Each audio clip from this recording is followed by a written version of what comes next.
Good morning, everybody. Welcome in. Ben and Woods, 97.3, The Fan. We're your local psychiatrists who are also a little bit in need of some therapy. I woke up at 2:30 this morning. I could not go back to sleep because I made the terrible mistake of opening my phone and reading quotes last night, and it just from last night, I should say. But yeah, we will get into all of that, and that is just unbelievable. I can't even function. I can't wrap my head around what I read last night. But we're here. Today is National Situational Awareness Day, which is the most ironic day of all because of the team that we love, love and cover. Yes, correct. Read the effing room. We are Ben and Woods. I am Woods. That is Paul Reindl, executive producer, imaging director here for 97.3 The Fan. Good morning, Paulie. Good morning. Good morning to you. To my left is Benjamin Higgins. He's your friendly neighborhood sports anchor. Good morning, Benjamin. Good morning, Woods. How I are didn't you? realize you needed situational awareness to pick up your kids at school. Did you see my tweet I yesterday? did, yes. Here at Pickup, a cool 40 minutes early to appease the very short male Karen who absolutely lost his S about where I parked on Friday. What's this all about? You didn't tell us about this yesterday. Yeah, well, I mean, So, I wanted to see how it would play out yesterday. You had an incident on Friday at school. Yeah, I did. Pickup incident. And any parents out there, you realize, and I got a lot of support in there from parents that go, oh, yeah, it's the picking up of your child at school is one of the worst parts of parenthood. I was thinking about it the other day. There's a few things about parenthood. I think we've talked about it before, some of the mundane things. Cutting food, for me, is probably number one. I will change a blowout diaper. I will do almost anything. Cutting the kids' food, it infuriates me. I don't know why. I don't want them to choke and die at breakfast, but I don't. It's what'd you get? A waffle? Okay, great. Now you cut it up in 1,000 pieces. That makes me nuts. But pickup is slowly getting to be a real challenge for me. So I was at a new school, and the rules were a little bit murky on how the pickup scene worked. Is there a pickup line? There used to be a pickup line when I would get the kids. There's actually a couple. Okay. There's one that you can pull up and park, and then there's one that you wait in and kind of go through slowly as their kid jumps in their car and they go. It takes a while, but that's fine. I've got a while. So Friday, I rolled down to school to pick up Bo, and I'm an early bird. I usually am pretty early. The line was a little bit long, the pickup line. So I went around to the other side, and there was a curb, a long curb, flanked on either side by a driveway. So I just parked right on the curb, kind of got my wheels up on the curb to kind of stay out of the way. And I parked the car. My son's 5 years old. To get to my car, he'd have to walk out of the gates, look around, walk across the street to come get my car. It's not happening, bro. Call me a helicopter, Dad. That's me. Like, I'm going to make sure that kid, when he walks out of school, his old man's there waiting for him. Life is hard enough, right? Like, give the kid a little peace of mind. He's already nervous, the whole bit. Get out of my car, go get Bo. We walk back, we get in, and I'm getting absolutely eyeballed by some dude, and he's looking at me, and I just kind of look at him and walk away. And as I'm loading Bo in the car, dude gets out of his car, and he's parked in front of me, turns and stares at me. And I gave him like what's up? Like, what are we doing? You know? And so I get Bo loaded in the car. We leave. I drive slowly by him and kind of stare at him back like, what's the problem? A booger or something? Like, what's going on? What are we looking at here? Sauce on my shirt? So we pull up to a light. Dude comes up next to me at the light with his window down. Oh, my God. And I roll my window down. I go, how we doing? He's like, hey, it's a real bummer that you blocked everyone in. And I go, what are you talking about? And he said, yeah, it's lame that you parked there. And I go, there was plenty of room for everyone to get around me, and I didn't block anyone. It's not like I double parked. And I go, hey, man, we're new. I don't really know the rules yet. He goes, well, I've been here 6 years. I'm like, well, congratulations. Congratulations to you. It's very short, 5 foot nothing. Didn't you say he was parked in front of you, though? He was parked in front of me. So he was... Wasn't he blocking as much as you were blocking? That's what I thought. But I guess because he thought he stayed because he stayed in his car, that was okay. So, update to the story. So I go yesterday, and I'll be honest, I wanted to see him yesterday. I did. I wanted to see him and thank him for being everybody's hall monitor. And I was the first one at the school. I was 40 minutes early. So I parked in the front of the line to where I could actually park and get out. And I saw the parking attendant lady that works there, like the real monitor, the real parking boss. The duly authorized representative of vest, the school with the actual vest on. Not your amateur, not your junior parking enforcer that this guy was. The very, very tiny guy. And bald, too. And I walked up to her and I said, very tough. I mean, I'd be pissed off, too. You know what? I get it. Bro, you're a grown man. You wear size 6 shoes. I mean, I'd be livid, too, if I had a size 6. So I go up to Brenda, Miss Brenda. Miss Brenda, how you doing? Steve Woods, my son Bo goes here. I said, just want to confirm with you. I'm okay right there to get out of my car and leave it, right? She goes, oh, yeah, you're good. She says, why do you ask? I said, well, I had a little bit of an incident on Friday. And I walked her through the whole thing, and she goes, wait a minute, where was he? I go, he's right there, parked right there in his car. And she goes, oh, yeah, he's not supposed to be there either. There's no parking along that street at all. So, yes, you were in the wrong. He was in the wrong, too. And I go, well, I grabbed Bo, got Bo in the car. I might have made a couple laps looking for him to let him know he was also in the wrong. Didn't see him. He was not there yesterday. So I was pretty fired up about it. Like, I'm not a guy that's like, hey, I'm going to double park because the rules don't apply to me and I'm just going to run and get my kid. It's not that at all. Like, I legit didn't want him feeling scared or walking across the street, whatever. Just maybe mind your own business and maybe don't follow people to a light to berate them for the things that they don't know, especially when you, yourself, have now broken the rules.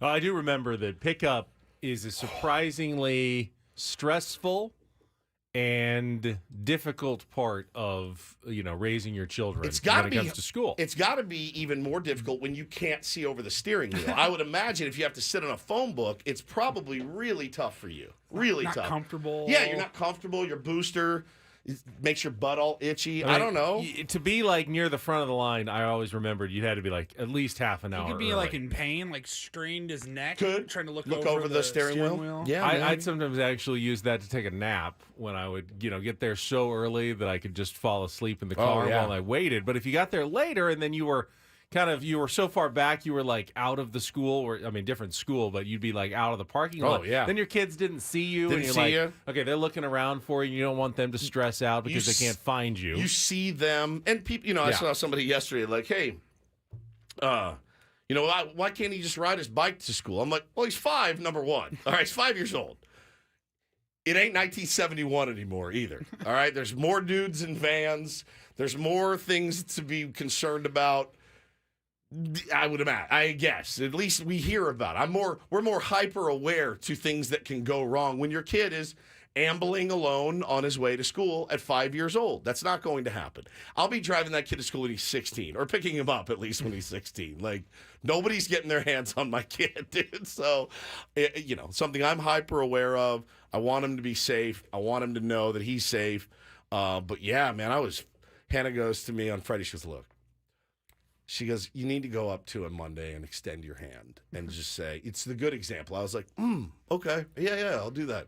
If I see him, I'll definitely do it. I was pretty hot, though. My ears are burning now talking about it, mostly because he's so short. But I think it was just like the whole thing of I got it. If I'm breaking a rule, let somebody tell me I'm breaking a rule. But you better not be breaking a rule also. Well, yeah, you've got to go with the reach out your hand and go, I'm sorry, I talked to the parking monitor. I was wrong. I guess no one's supposed to park there whether or not you're in your car or not. So I was definitely That's my fault. In the wrong on Friday. And let him reach the conclusion that he was also in the wrong. The other cool thing that you could do is you could say, hey, bro, and I'll go, hey. And he said, hey, just real quick, I don't know if you guys are new here. They really bang you if you stay over here.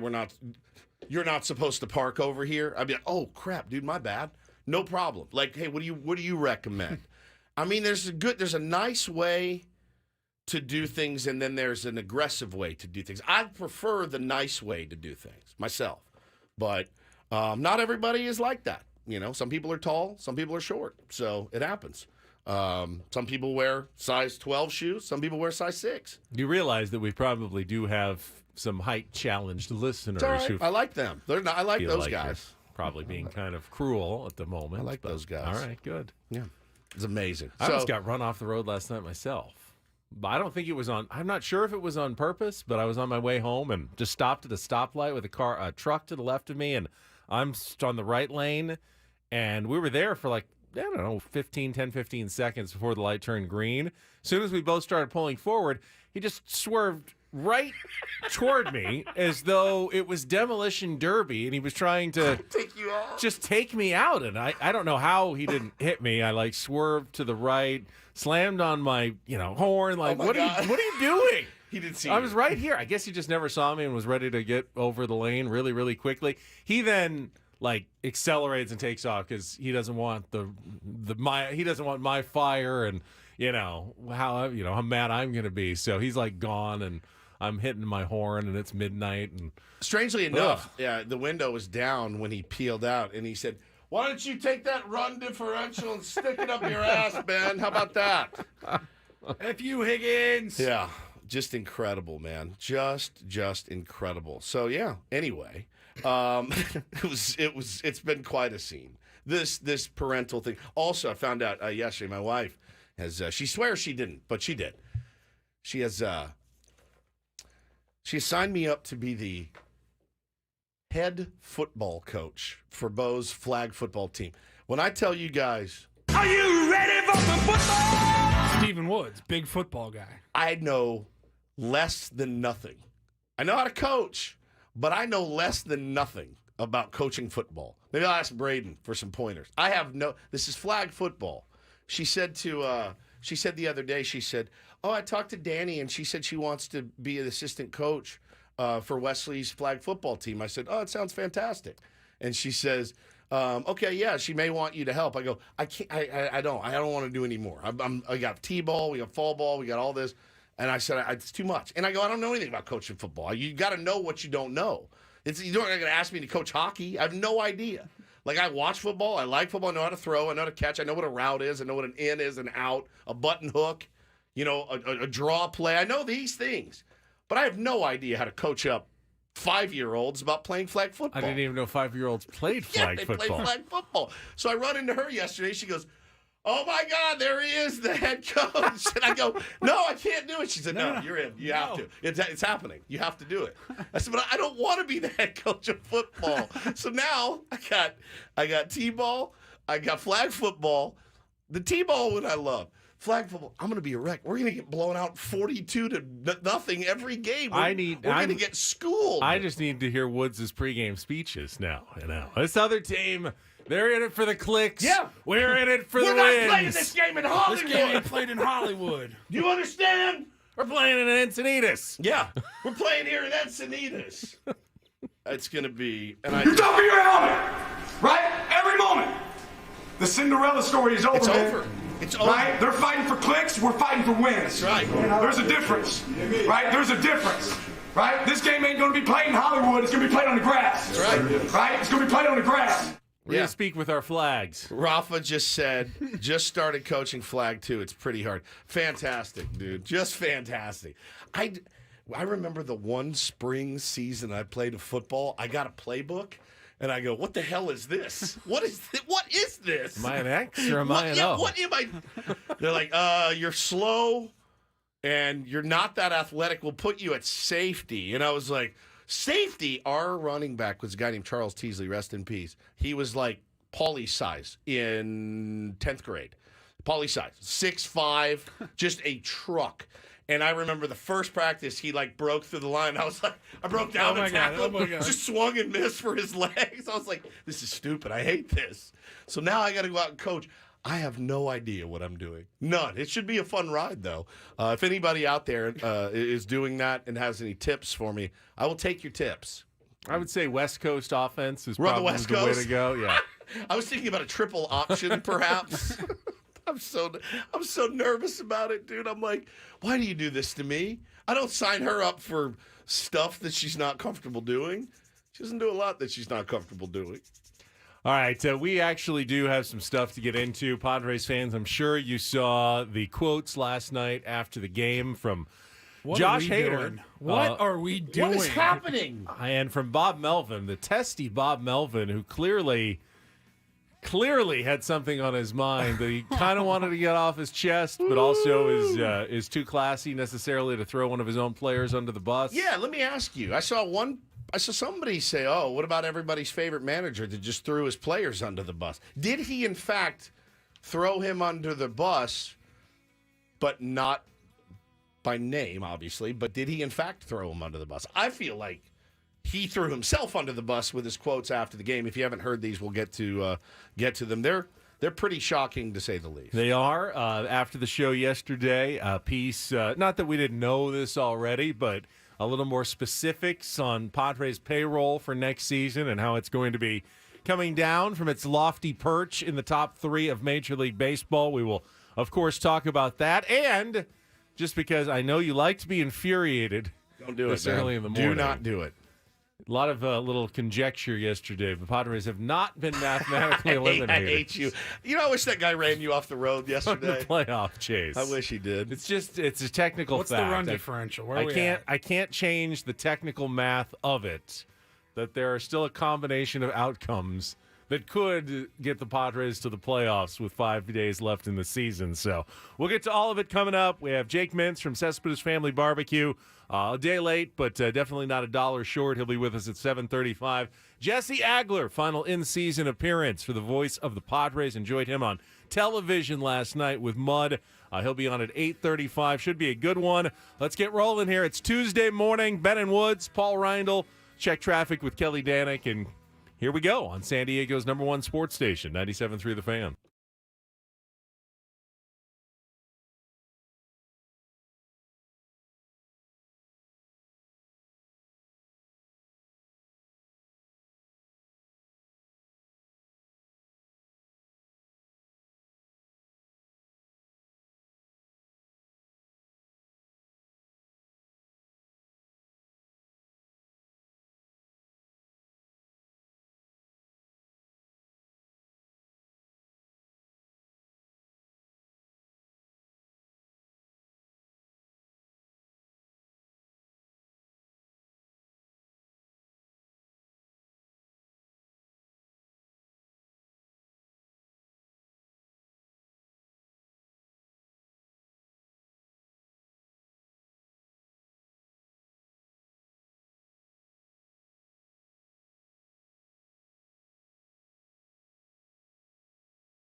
Oh, what a jam. What a throwback. Who's actually performing it is the question. Exactly. This is listener Guy defeated you yesterday, right? And Take on Wood. So this is his one-hit wonder, Milli Vanilli. What a scandal. What a scandal this was back in the day. They lip-synced this song, and somebody else sang it, Ben. The fallout of it was so gnarly. One of them actually ended his own life later down the road. Did you know that? I did not know that. Yeah, Rob of Milli Vanilli. Now, it was in drugs now and the alcohol. person who sang the song, did they have a problem with it? I don't know I don't how remember it exactly came the out. story, but I mean, if you're just putting on the best show possible, Right. no, it's not always the person who has the best voice who also has the best moves and look for the band. Maybe it was just a smart marketing strategy. Hey, we'll do better if you sing, but we go out and do the dancing. Was this collaborative, or did they steal something? People were so mad. Oh, they were furious. I'm reading this right now. They were doing a live performance on MTV. As they performed, a hard drive issue caused the recording of the song to jam and skip, repeatedly playing the partial line, "Girl, you know it's," over and over. I knew right there and then it was the beginning and end for Milli Vanilli, But said one of I them. mean, that happens. It happens all the time now, yeah. Well, artists are pre-tracking at least and lip syncing on their own performances. Ashley Simpson on SNL. Yeah, I it remember happens, that. man. It happens now. It's a sad story though. I mean, Sad did they not ending. have that as a ready excuse? Oh yeah, our voice was kind of down, so we just we ran a track. We just ran a track, and we're lip That's the syncing. easy but, fallback, right? Is Yeah, oh, my voice was just. yeah, that could have been an easy Sure. get out of jail free card for Milli Vanilli. Instead, it turned into one of the biggest music scandals. What was that? The late '80s, early Yeah, '90s. But it's the definition of one hit wonder for sure. So, you don't want to know? You don't care that the Padres aren't eliminated? That there is still one final path left to the playoffs for them? If they don't care, then I don't That's a care. good point. So They I'm do good. care though. They don't. Josh Hader really cares. He does not care. Does not. Maybe care. he just doesn't know that they're still alive in the playoff race. Typically it's one of those things you want to throw first and then ask questions later. That's how I, do your job first and then ask questions. Should I have done that? My job. I'll say this before we get in the comments. We're going to do it at 6:35, which is like 7 minutes away. I'm tired of hearing comments like this. This is not the first time it's happened. This isn't the first season it's happened. What did you say when I got in this morning? Something like, "Can we just wake up one time?" Yeah, just one morning. Not just, have hey, to wake up to some ridiculous article or absurd comments from the players. And I think he did a pretty good job last night of undoing any goodwill that was created for him in San Diego since he's been here. I have not seen anybody pushing to bring him back.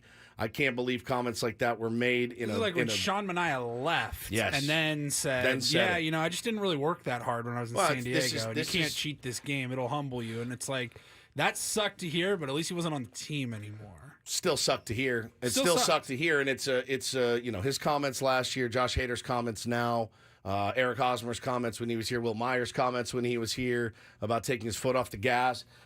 It's got to stop. It's got to stop. I mean, if and again, And I think getting for ahead the of myself. For the most part, it kind of has. It has. I mean, the Padres. At all. The Padres have won 9 of 11 Means down, nothing. down the stretch. There's no stretch. The stretch was gone. But it they means haven't. nothing. Most of those guys have not taken their foot off the gas. They're still playing and playing out there. Manny's going out there Sure. hurt.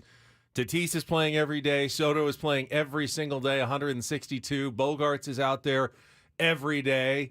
I don't want to paint the entire team with Josh Hader's brush from last night. No, but because I will. A lot of those guys, I think, are still going out there and giving effort, and you're actually seeing some results on the field. I will paint the entire organization with that brush, though.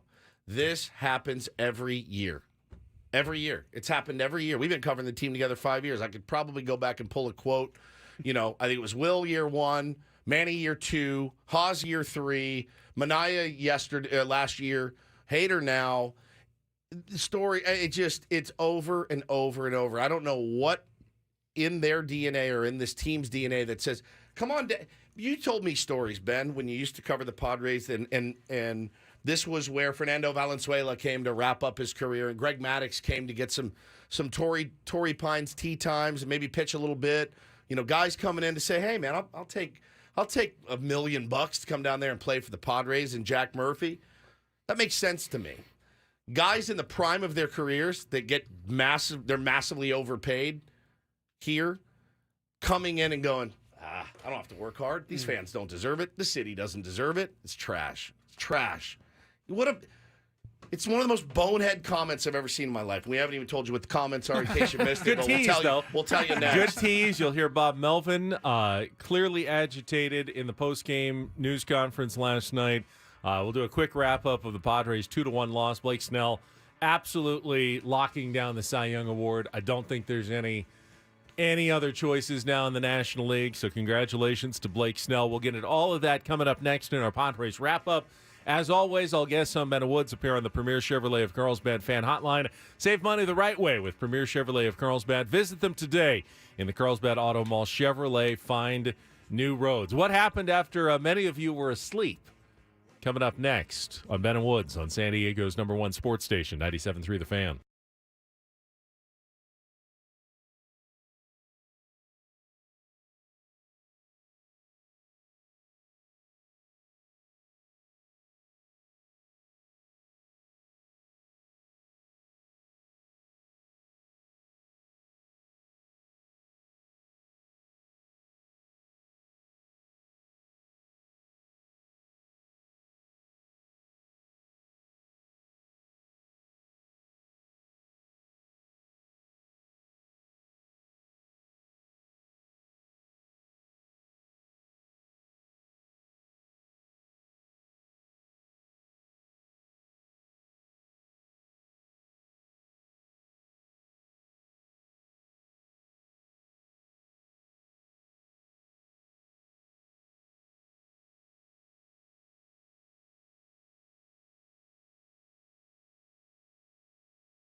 This hour on The Fan is brought to you by Ashley Furniture. Fall is almost here, and at Ashley, seasonal decorating is a breeze. Snuggle up on a sectional or ultra-modern sofa. Gather outside with a new fire pit or conversation set. Ashley has everything you'll need. Shop in store or visit ashley.com today. Maybe a nice recliner for your closer in the 8th inning. Stay comfortable. Out in the bullpen. All right, we will get to our Padres wrap-up and last night's post-game drama with Bob Melvin, Josh Hader, and what was said right after this check of traffic on 97.3 The Fan. From the Premier Cadillac of Carlsbad Traffic Center, part of the Premier Auto family, here's Kelly Danick. Traffic is sponsored by SDG&E. Uh-oh, guys. Crash on the Coronado Bridge heading over to the island. This is just past the 5. The right lane is blocked. It continues to stay pretty heavy all the way over to the island after that. In fact, not helping things much. We're getting reports of some metal debris in the left lane just past the old toll plaza. Also getting reports of a palm tree that has caught fire eastbound side of the 8 near Sunset Cliffs. That is over to the right shoulder. In peak wildfire season, as a last resort, SDG&E may need to shut off power in specific areas for public safety. Learn more about public safety power shutoffs at sdge.com/PSPS. I'm Kelly Danick with Ben & Woods, San Diego's #1 sports station, 97.3 The Fan. It's a shame if they lose. You can visit Pity City, but you can't live there. Oh, Can't you? It's been a great day today. Can't wait for more. Hey guys, it's Woodsy, live from the Crapper again. Did you miss any of the Padres game yesterday? Cancel the parade. That's why you play the games. Oh, God, here we go. It's the Padres wrap-up with Ben and Woods. Slam Diego? More like fail Diego. Presented by Hamul Casino. With thrilling slots and tables and all the best rewards, Hamul Casino has all the fun you're looking for. Hamul Casino, fun above all else. On 97.3 The Fan. I just felt the way that the roster is built, they would have to outscore their opponents to win. In the on-deck circle, swung on, fly ball, left field. Playable coming in as Luis Matos, the left fielder, still coming on, dives, can't make the catch. It's going to fall in for a single. Xander Bogaerts is going to score. Throw over to second base to try to get Fernando at second, but it's not in time. It's an RBI bloop single for Manny, and the Padres have a 1-0 lead in the first. Runner goes, 3-2 pitch, swung and a miss, strike 3. Got him with the fastball, 97 miles an hour. 4th strikeout of the evening for Blake Snell. He stands another runner. We've played 4. Padres 1, Giants 0. Blake Snell works out of the jam with a punch-out. He strands 2. We've played 6. Blake Snell showing why he is the front runner for the Cy Young Award. Another scoreless inning, another bunch of runners stranded. The 3-2 pitch to Fernando. Chopper, right side. Estrada has it, underhands it to second for 1. Back over to first. In time, double play. So the Padres threaten. But Logan Webb, the sinker baller, does exactly what he's known to do. Rolls the ground ball. Estrada to Luciano to Davis to get Logan Webb out of the jam here in the 8th. 1-1 pitch, ground ball inside the bag down the third base line, and the Giants are going to take the lead as 2 runs cross on the pinch hit RBI single by Michael Conforto. As Okar goes, the pitch is swung on, ground ball to the right side. This should do it. Tyro Estrada has it over to first base in time, and the Giants win game 1 of this 3-game set by a score of 2-1. Logan Webb with his second complete game of the season. He gets a big hug from his catcher, Patrick Bailey. A gutsy performance by Logan Webb. The Padres see one slip away. They had a 1-0 lead early. The Giants were able to come through with 2 runs in the 8th, and they walk away with a 2-1 victory over the Padres. Comes down to 2 at-bats, really. Luciano did a nice job going the other way on Robert, and then Conforto, the same thing, not trying to do too much, shot him the other way. Made him work some, had to throw some pitches, but the way Blake pitched came out of the game, we had our 2 best guys, and hopefully Hader for the 9th didn't quite get there. No, didn't quite get there, and it's the same story as so many other games. Didn't add on, no runners in scoring position, hits. Padres had plenty of chances with runners on base to turn that into an easy win, but they let the Giants hang around, and they poked a couple of timely hits the other way that turned into a couple of runs in the bottom of the 8th inning. Giants win it 2-1. Both teams technically not eliminated from playoff contention yet, but Blake Snell locks up the Cy Young Award with 6 shutout innings. I did see a lot of people go, though, Would you rather have Logan Webb, though, going the full 9? Maybe not as dominant as Blake Snell, but gets deeper into the games. Pretty damn dominant. Was very impressive. And by the way, has the 4th best ERA. He's had a very good season. Very good. It's not like the Padres got shut down by a nobody yesterday. Again, That's one of the better pitchers in the National League, and they hit some balls hard right at people. But what is new? That's the story of the season for your San Diego Padres. But the story after the game is the one that had everybody talking. And you heard Bob just say the plan was to hopefully get it to Josh Hader in the 9th, turn over a 1-0 lead to Josh Hader. Go back, though, to the 7th. Padres are up 1-0. 2 outs. Austin Slater gets on an infield single against Tom Cosgrove. So Melvin goes early to Robert Suarez in the 7th to get that final out of the inning. Make sure that they preserve a 1-0 lead with a better matchup against Tyro Estrada. Suarez comes back out to pitch the 8th and gets the first out, but then a walk, a double, runners at second and third, intentionally walk Jock Peterson, but he gets Bailey to get ground into the fielder's choice to home. So you got 2 outs, bases loaded, but Suarez has already been out there for a lot of pitches, and they've got the lefty Michael Conforto coming off the bench to pitch hit. You've got, the best lefty reliever in baseball sitting in your bullpen.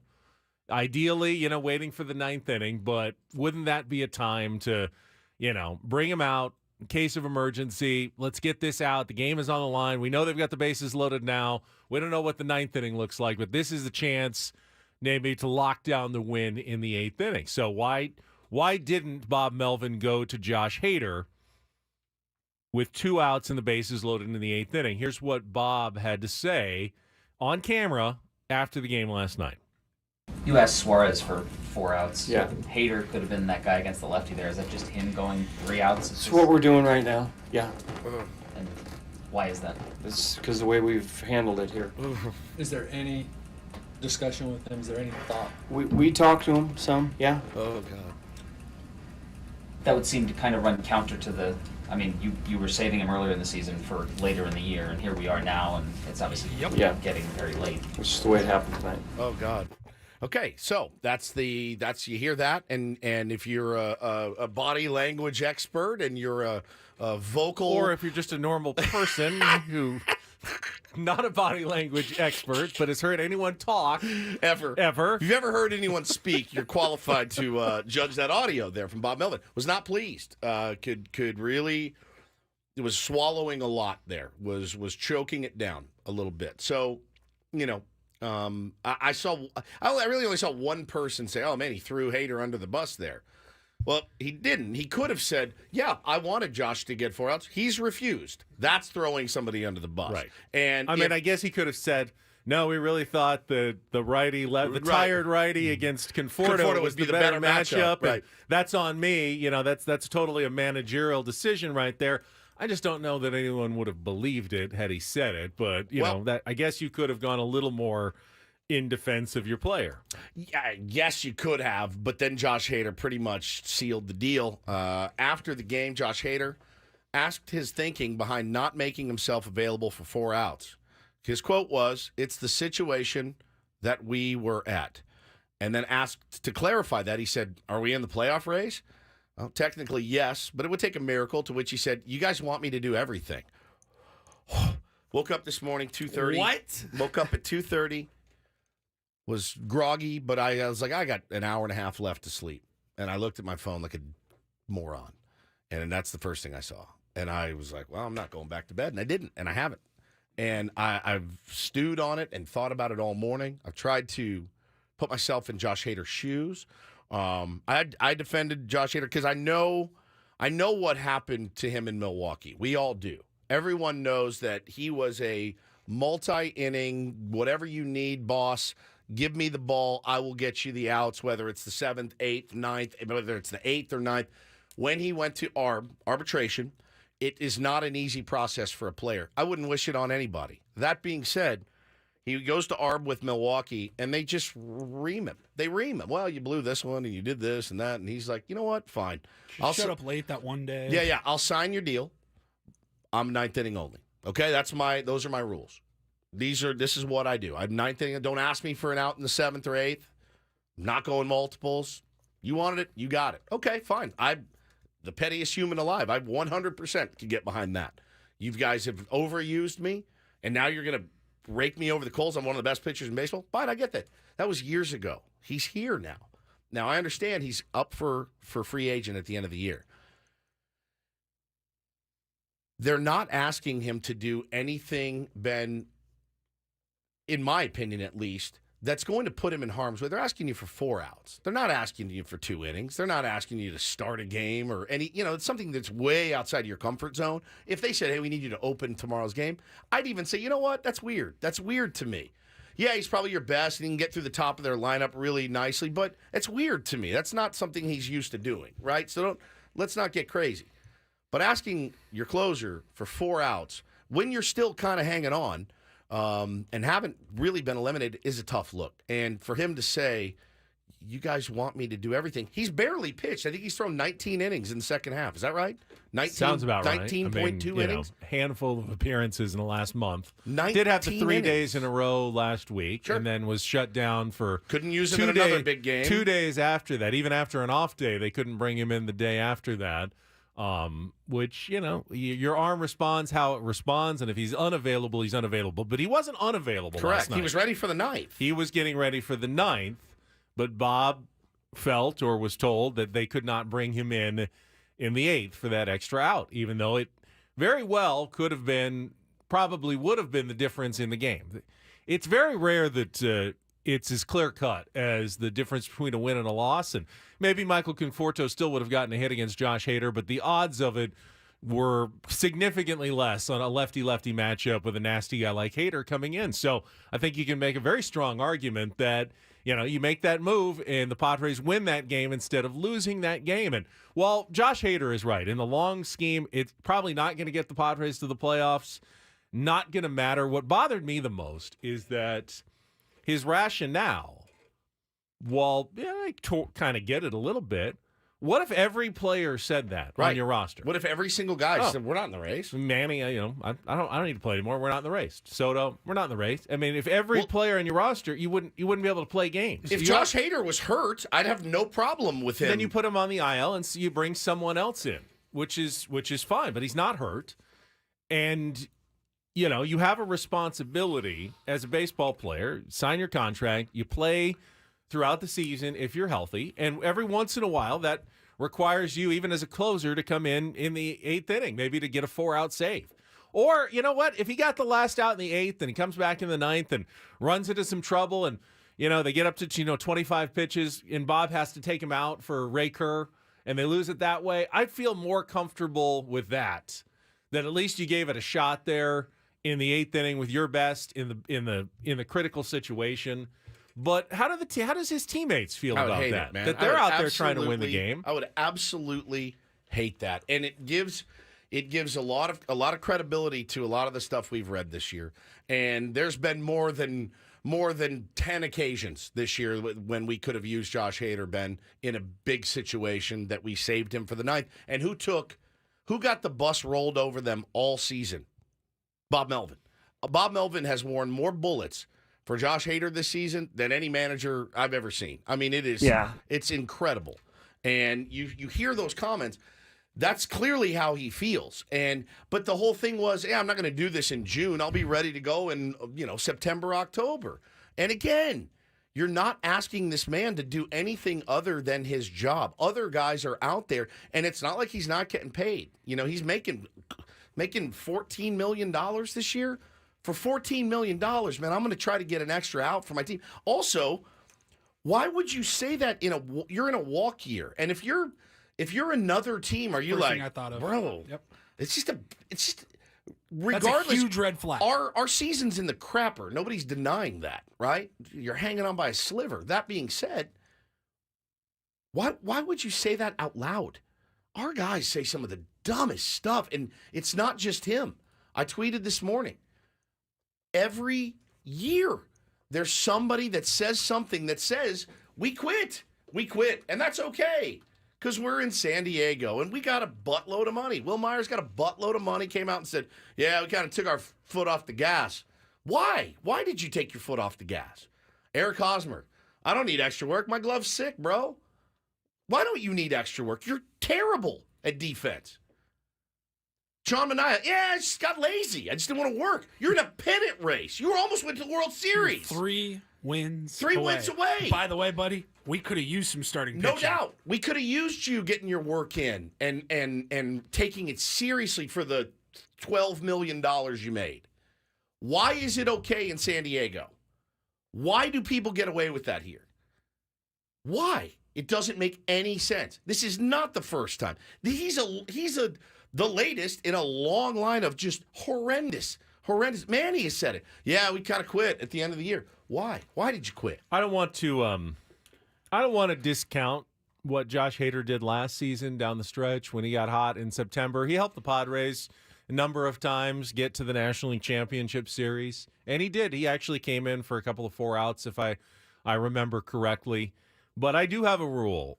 And when I'm sitting in this chair and we're talking about whether it's a coach's decision or what a player does or what a general manager does, I always think it probably makes sense from some sort of perspective. As we're going like, no, this doesn't make sense. What are they doing? Well, last year everyone said, why are the Milwaukee Brewers trading Josh Hader? Yeah. They're in a pennant race still. Why would they trade Josh Hader? That doesn't make a lot of sense. If you can't use him, why keep now him? in hindsight, you see why the Brewers were probably willing to trade Josh Hader, as good as he was, because everyone knew. Well, I mean, he's a dominant lefty. He was way dug in with them. Yeah, and he was struggling at the time. But everyone knew how good he was. Why would he even be available to the Padres? And now it's taken a while, but I think we all know the answer to that question. Why was he even available at the trade deadline last year? It's tough. He's done a lot of good in this. He's done a lot of good in this community. My problem was not that he didn't come in to pitch a game last night because we're still technically alive. My problem is what he said. It's the mentality. It's saying it out loud. That's a problem.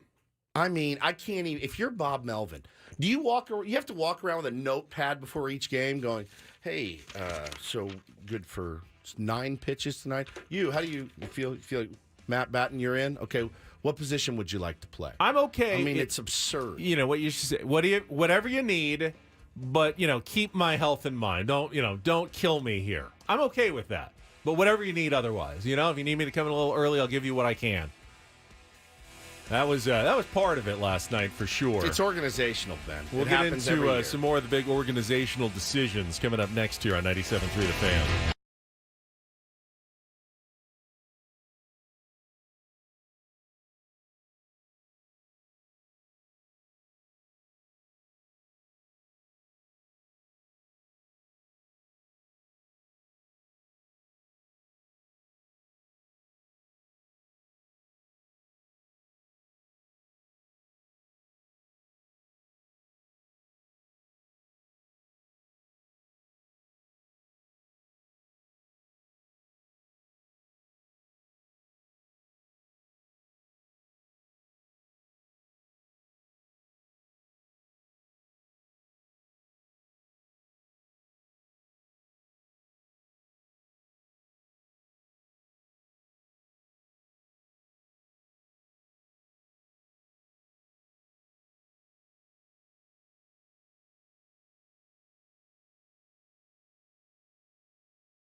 Padres going to be paying some payroll in 2024. That's the report from the Union Tribune. Welcome back.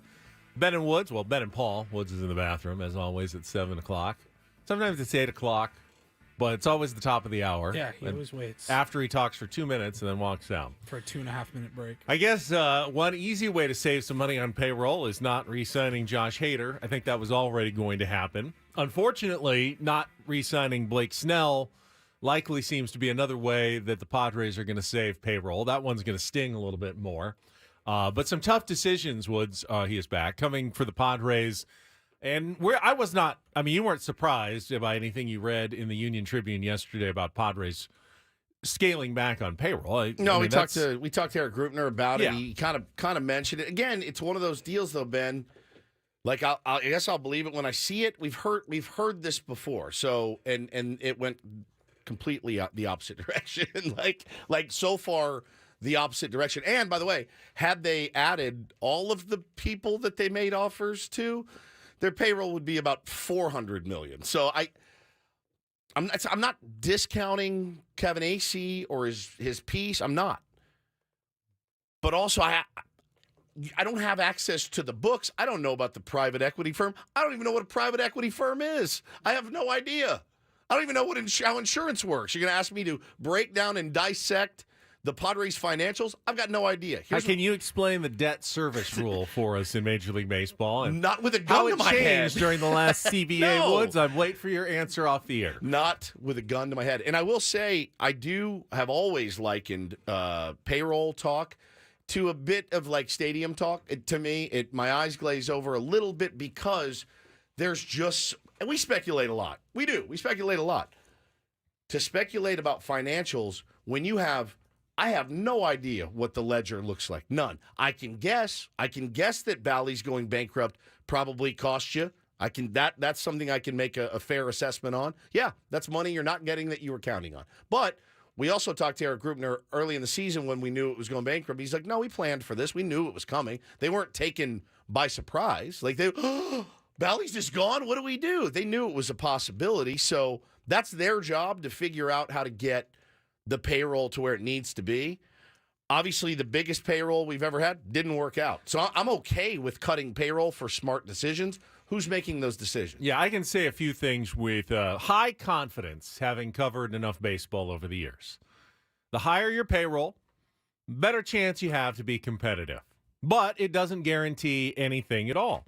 I can also tell you that having a $200 million payroll in this day and age of baseball, plenty to put a championship team on the field if you make smart, correct decisions about how you allocate that payroll and people have good seasons. So it will be up to the front office, whoever that is. And part of that piece in the UT yesterday was that the Padres have not made the final decisions or certainly have not released any information on who is and is not coming back next season to make those decisions for the San Diego Padres. But whoever it is, you know, whatever the payroll is, they're going to have to make correct decisions. Hey, you could double the payroll.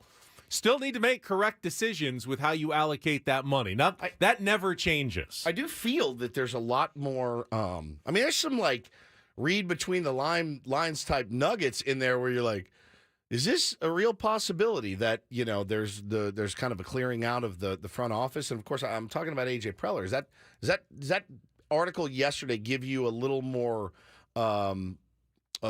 thought that may be a real possibility next week? That was what I was reading into the most. That's kind of what I was too. Maybe it's just because we did just have Eric Grupner on and he talked about them trimming some payroll. So that didn't really stand out to me all that much. I was reading more like how more members of Seidler's equity firm are going to be involved in making decisions, and they're going to completely revamp their offseason approach on how they analyze, and evaluate the season. And then there was another line that Kevin Acee wrote, given that no decisions have been made regarding who will be running or helping to run the Padres baseball operations department beyond this season, it follows that no decisions have been made regarding certain aspects of the roster beyond this season. And it's tough to speculate, guys, because I don't know. We saw the statement from Peter Seidler, and, again, wish him a speedy recovery. Actually, he's the guy I want making decisions. I don't know enough about how much weight other people have in Padres decision making. I don't. I wish I did. I wish I knew exactly. Like, we know Tom Seidler very well. Paulie and I do play fantasy camp with him every year. One of our favorite guys. I don't know Tom well enough to call him and go, so.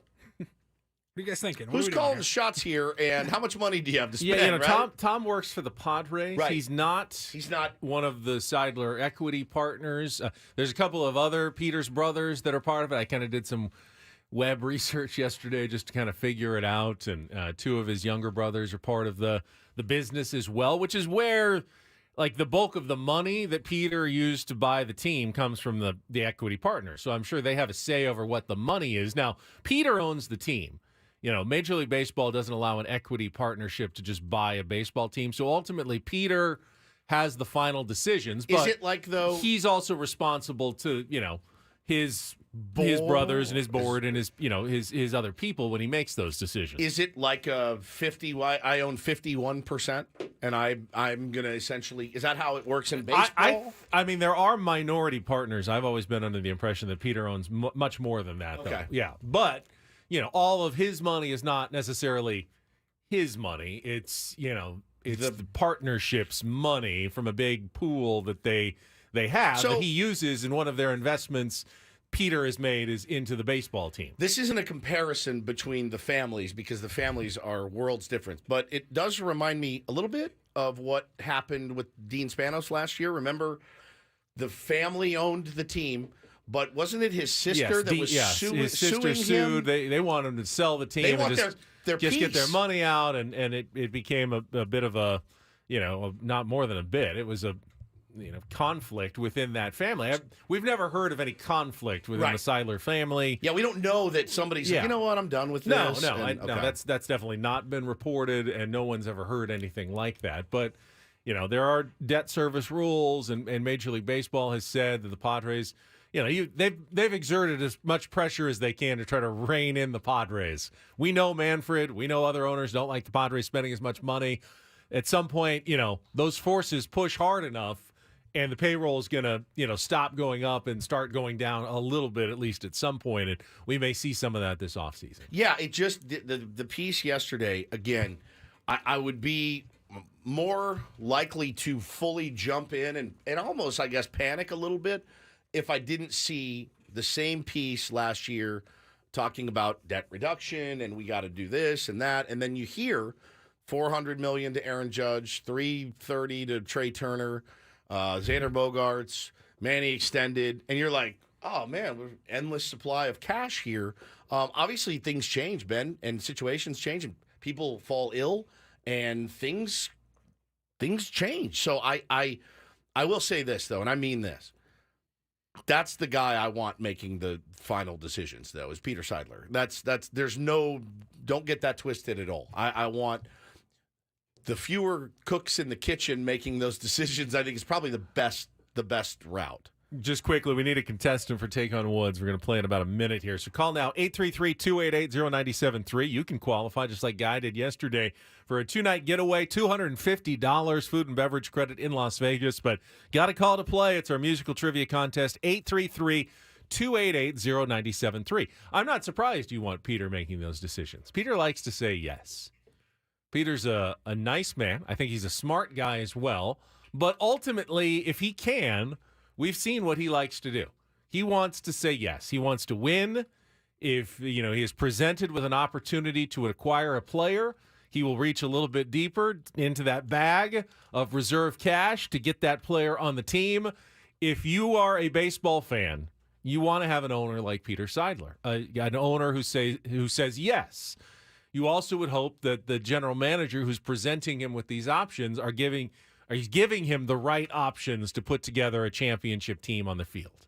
And that, to me, is the question now that the Padres are facing. Is A.J. Preller the right guy to put the team on the field that wins that championship that Peter wants for San Diego so bad? Right.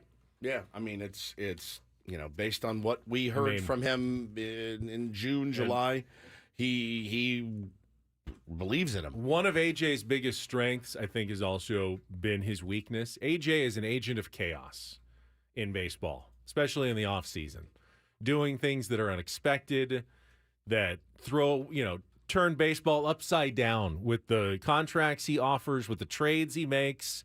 And it's the reason why AJ always seems to win the offseason. But is it that surprising that his teams on the field also seem to be chaotic as well?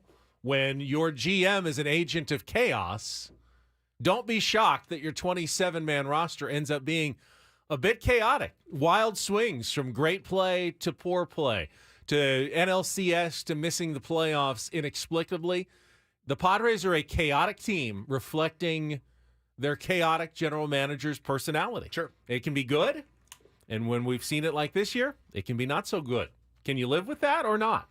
Some people can. Some people never can boring. absolutely. That's for sure. It's exciting. Yeah, I'm sure that there will be more exciting moves if AJ sticks around. You could get a boring GM. We've had boring GMs here. Josh Burns. They didn't win, though, either. They didn't win. They're boring, not agents of chaos, for sure.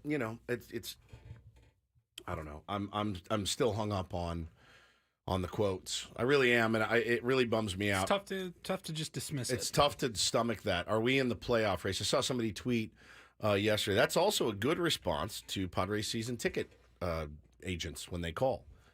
And I said, man, it cuts deep, but it's absolutely. What if the fans said, "Oh, we're not coming.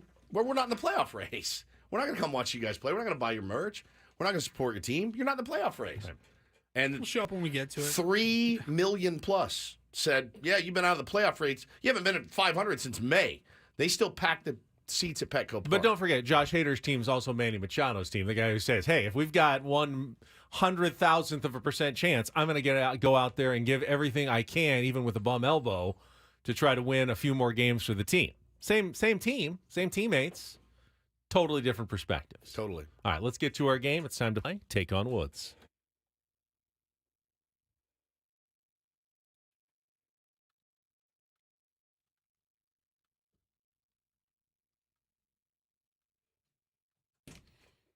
This segment of Ben Woods brought to you by the Golf Mart. It looks like Jason is on the line. Hello, Jason. Good morning.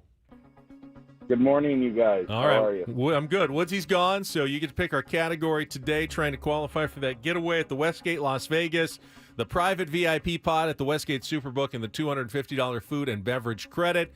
Here are your categories. One Door Closes, all about the Doors, Jim Morrison's band. End It All song titles ending with the word it.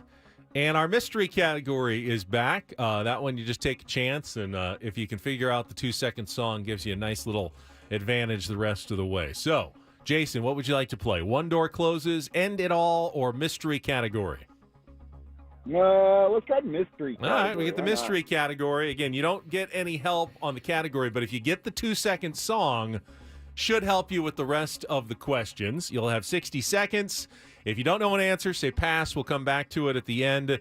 When you get your score, Woodsy will come back in, play the same game. You beat or tie him. We put you into the drawing for the grand prize trip to Las Vegas. First song is our 2-second song. Paulie is going to play you some music. You need to give me the title and the artist to score that point. And remember, give you a clue to the rest of the answers as well. Jason, are you ready to play? I'm ready. Right, Let's do 60 it, seconds on the clock. It's the mystery category. Your time begins when Paul plays the music. Good luck, Jason. Let's take on Woods.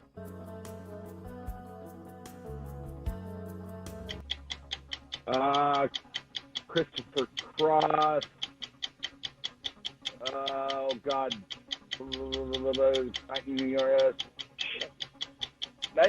Sailing. Correct. Blues Image had their biggest hit in 1970 with which song about a mystery ship? The Crystal Ship. Incorrect. Which hit from the Beach Boys' Pet Sounds album is a rockin' version of a Bahamanian folk song about a sailboat? Oh, gosh. Pass. Which 1977 Styx hit starts slowly with a light piano background behind singer Dennis DeYoung before exploding with percussion and guitar in the second half of the song? Oh, my gosh. Come Sail Away. Correct. Considered one of the earliest disco tracks, which 1974 song is the best-known hit from the trio The Hughes Corporation? Ooh. Oh, time is up. All right, you did get 2. Sailing. Man, that was tough. And Come Sail Away. All the songs about boats and sailing. Ride, Captain, Ride on your mystery ship from Blues Image. Sloop John B. is the Sailboat song from the Beach Boys, and Rock the Boat is the Hughes Corporation song. Yeah, tough category. Mystery category is always tough. That might be good enough, Jason. Hang on the line. 2 could do it. Did it yesterday. Woods only got 1 yesterday. It's true. So you never know. 60 seconds back on the clock. Woods, headphones on. Your time begins when Paul plays the music. Good luck, Woods. Let's take on Jason. Sailing, Christopher Cross. Correct. Blues Image had their biggest hit in 1970 with which song about a mystery ship? Pass. Which hit from the Beach Boys' Pet Sounds album is a rockin' version of a Bahamian folk song about a sailboat? That is Sloop John B. Correct. Which 1977 Styx hit starts slowly with a light piano? Come Sail Away. Correct. Considered one of the earliest disco tracks. Which 1974 song is best known hit from the trio The Hughes Corporation? Sail on D's Nuts. No. All right. Blues Image had their biggest hit in 1970 with which song about a mystery ship? Something sail. I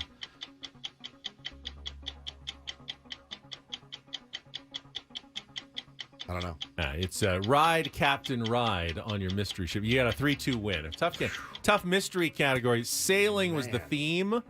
You had the mystery ship. You had Sloop John B., Come Sail Away, and Rock the Boat by the Hughes Corporation. How many of those songs are on Ben's most played? I know. Yeah, I like love all those. Sloop John B. That Sloop John is B a great rules, song. dude. Give me some of that. All right, that's the one we're going to pick to take us to our break. So fantastic. Before we get to a little Don't Do This today. And we're going to open the phone lines as well for Padres fans this morning. 833-288-0973. Jake Mintz is going to join us from Cespedes Family Barbecue. We got a lot to get to. Let's keep it moving. We'll be back after a check of traffic here on 97.3 The Fan.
Now, we're going to get to more Padres talk coming up. We get Jake Mintz's thoughts from Cespedes Family Barbecue as well. Right now, though, a couple of stories that make you shake your head. It is time for Don't Do This on Ben and Woods. I think you're starting, aren't you? If you want. Yeah, I thought do. you were going to do the Do This. No, I'm done talking about it. All right, that's fine. I will get us started then.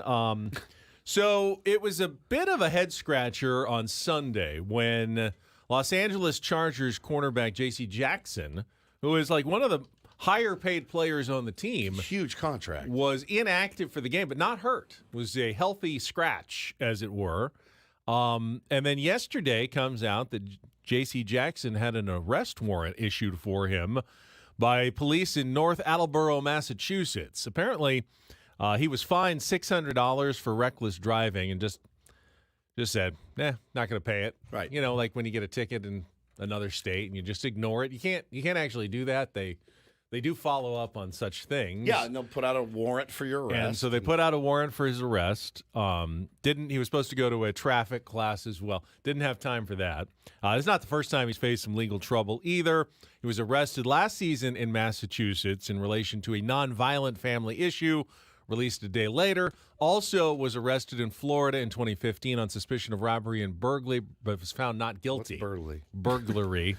Now, Brandon Staley says his decision not to play J.C. Jackson didn't have anything to do with that. He said, he's dealing with his own stuff, but that's not why he wasn't playing. It was basically, didn't have the week of practice that we were looking for, and benched him. Just benched him for the game on Sunday against the Minnesota Vikings. His head's obviously, when you have a huge legal court case like a reckless driving ticket that just would have cost you $600, Ben. How are you supposed to focus in practice? So now he has... Well, 5-year, $82.5 million deal. When you have that much money, feels like the easiest way to handle a $600 ticket to just pay it. Pay it. And, you can do defensive driving online now. Mm-hmm. You really don't even have to pay attention. It's kind of common sense.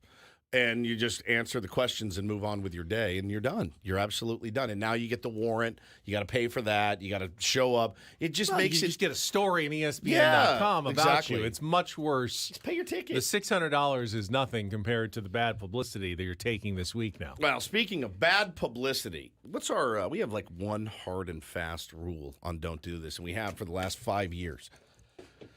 There's one person's name that you just never invoke, ever. There's no good reason for it, and it's Adolf Hitler. I'm every year when I have to do these stories, we do them 2 Other to 3 than times. Don't invoke his name. Correct. You can say his name. Say his name. Don't say his name. Right. But we don't need to hear what a great public speaker he was and how motivating he was, right? We hear these quotes at least 2 to 3 times a year. And one of our Mount Rushmores of Don't Do This, Antonio Brown, came out. Back. Yeah, welcome back. It's been a minute, Antonio. It's been like a week. Posted some disturbing tweets on Monday comparing Steelers offensive coordinator Matt Canada to Adolf Hitler. Also, he did it on Yom Kippur, which is the holiest day on the Jewish calendar. And I guess it's okay. New to this show. That's the number one rule, and don't do this. Yeah, that's it. If you're saying like he's like no, it's a not genocidal maniac, well, like that's Adolf still Hitler. You just don't ever have but to. I don't think it. that's what he was doing, right? No, he was not. He showed a picture of Canada with a Hitler-style mustache drawn on the picture, then followed that up with a 2-word tweet: Adolf Canada. He's just lost. Dude, he's donezo. Like, get him some help. Like, make sure he gets help. And then he went on Instagram or Twitter and said that he, in fact, should be the offensive coordinator of the Pittsburgh Steelers. I doubt very much his phone's going to ring, and it's Mike Tomlin on the other. You know what? You always have had some good ideas. Come on down. We'll get you a playbook, and you can weave your magic on it, Antonio. It's sad at this point. The guy's clearly not well. And but again, that warrants don't do this because you don't invoke that name. And I don't know Matt Canada from anybody, but I can promise you one person he's not. I promise you, he's not like Adolf Hitler. That I can promise you. I promise you. I put my salary on it. He's not like Adolf Hitler. All right, finally a little do this on a Tuesday. DD mega do. Now, we're all married, so I don't know how any one of us could possibly date Taylor Swift, but if we could, It's very easy. You got to win a Super Bowl. The bump to our brand gotta would be be ripped amazing. out of your mind. I mean, we really like gotta our have a ton merch of store money. would go crazy. Yeah, if one of Taylor us was Swift. dating Taylor Swift, everyone around the country would be buying Ben and Woods merch because It's true. Right now, they're all buying Travis Kelce merchandise. Jersey sales are up 400% at the NFL store on What in Travis the Kelce world? merch. What in the world? Did you see some of the stats, like the viewership of the Chiefs game through the roof? Here's one on the viewership. David Rumsey tweeted out, data from Roku TVs shows that the Chiefs and Bears game saw a 63% increase in female viewers age 18 to 49 compared to the week before. 10.2 million adults were reached, which was an increase of 61% on that game. That's unbelievable, man. That is the Taylor Swift. How do we get her to wear a Ben and Woods shirt? I would do anything. At a concert? Oh, that would Throw be one so to her, she amazing. holds it up, I it's mean, we over. already got Skip Schumacher to wear his. Matt Strom has worn one. Yeah. Now it's Taylor Swift. That's the next goal because it's Travis insane. Kelce in the last 24 hours, 7 catches for 69 yards, nice, and a touchdown. He gained over 300,000 social media followers. Not even one of his better games. I mean, he puts up bigger numbers than that. Absolutely. Now the question is there a price to be paid at the end? And there usually is an end to these relationships, and they haven't all been the cleanest of breaks. When this ends, the Swifties will get him. I mean, what's going to happen to him? He's got his ring. He's got a great team. Makes a lot of money. He's fine. He's going to be fine. If they part amicably, and let's be honest, they probably will. No big deal. I mean, he better mind his P's and Q's though. You can't break her heart.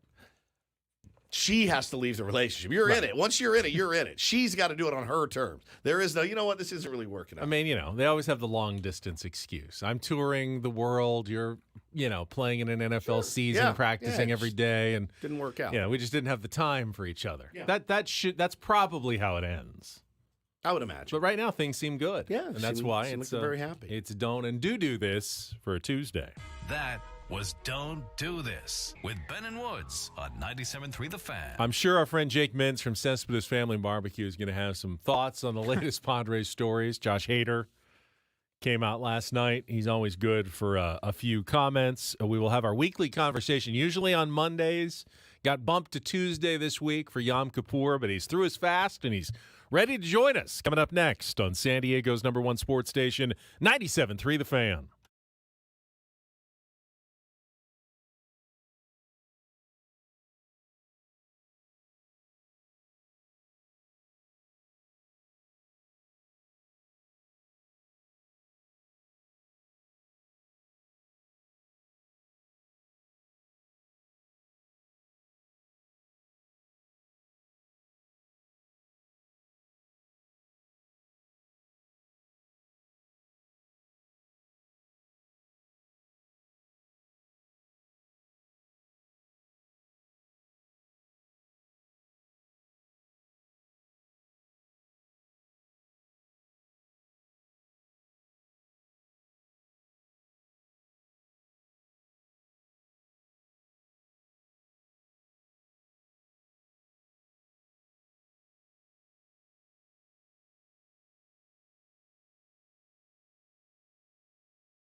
Can tune in to Kickoff with Boomer Esiason and Mike Valeni each week. Boomer and Valeni previewing the games, analysis, picks, the biggest stories in the league packed into 1 hour. You can hear it Saturday mornings at 6 here on 97.3 The Fan, or always on the free Odyssey app, presented nationally by Casamigos Tequila. Casamigos, brought to you by those who drink it, and by Lowe's. Lowe's knows home improvement. Congratulations to anyone who wagered on the Philadelphia Eagles last night. Oh, I'm glad you brought it up. -6. Thanks, Ben.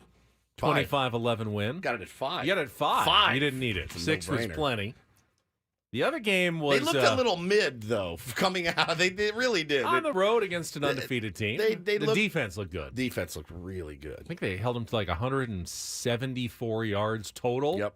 And they got a safety, which I always think is cool. I love the safety. And they do the weird thing now in a lot of games where, oh, no, it was you had him wrapped up at the foot line. It's not really a safety. Like, he is on his ass in the end zone. That is a safety. It's almost rarely called these days because of forward momentum, Ben. But, yeah, I love a good safety. I love the signal for the safety. Yeah. Be great. I'd be calling safeties Like all the walk time. like an Egyptian dance. They're like, that's not actually a safety. I'm like, yeah, it's like doing this, though. It's so good. The other game was a little more dicey for gambling purposes. A lot of stayed away. 3-point favorites for Cincinnati, a late Rams touchdown. At least getting to a push for some people. Just like the field goal earlier last week when the Rams kicked one to change the betting around. Are you okay late. right now? Yeah. You guys okay. know we have All right. Jake ready. Yeah, Jake's we do. ready to All right, go. we'll get to Good traffic and then Jake from Cespedes Family Barbecue. From the premier Cadillac of Carlsbad Traffic Center, part of the premier auto family, here's Kelly Danick. Traffic is sponsored by Lowe's. Well, good news on the Coronado Bridge. They cleared that accident heading over to the island just past the 5, so speeds are looking good there. Now it appears northbound side of the 805 misbehaving. You got a crash at University. It's been cleared over to the right shoulder. Then up ahead past Balboa, got a crash in the second lane from the left. Lowe's knows fall is the perfect time for outdoor projects. Right now, you can keep your yard looking its best and save. Take care of leaves with leaf blowers starting at just $89.98. Lowe's knows home improvement while supplies last. See store for details. I'm Kelly Danick with Ben & Woods, San Diego's #1 sports station, 97.3 The Fan.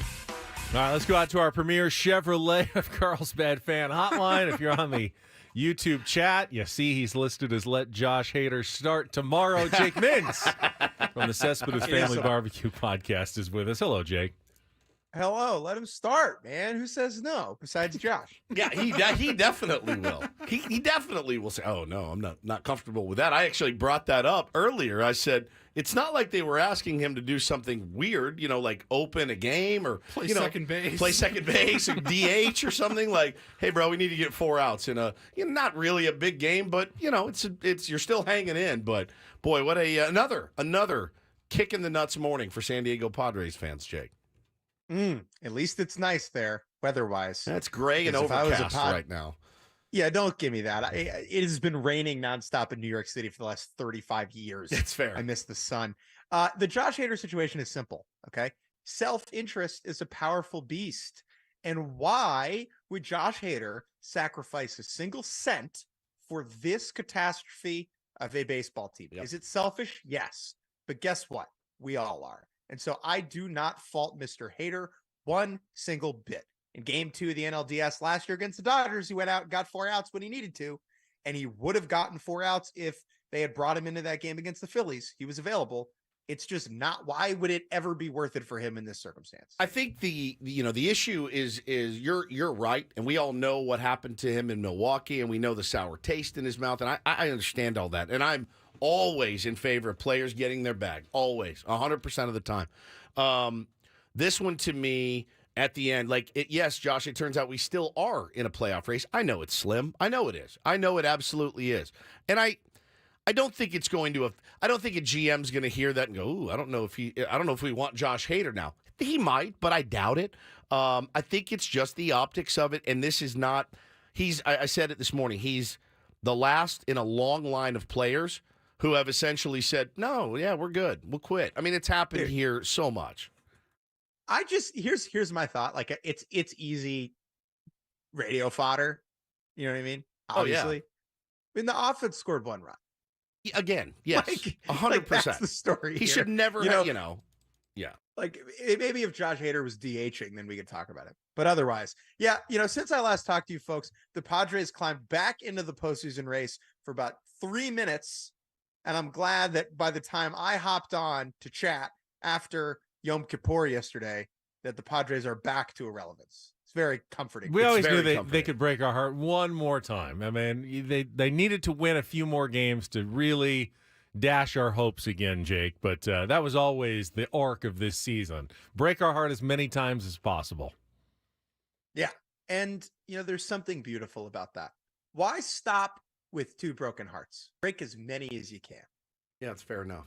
Now, I would say that Blake Snell probably locked up, if he hadn't already locked up the Cy Young Award last night, did so with 6 more shutout innings. The numbers for Blake Snell staggering are really incredible. I mean, he started the season, remember, poorly. He had an ERA over 5 in May, but since then, in his last 23 starts, he's allowed 19 runs in his last 23 starts, while striking out 186 batters in those 23 starts. That's nuts. I mean, 180 innings, 234 Ks, 2.25 ERA, 19 straight scoreless innings, 2 runs allowed in his last 38 innings.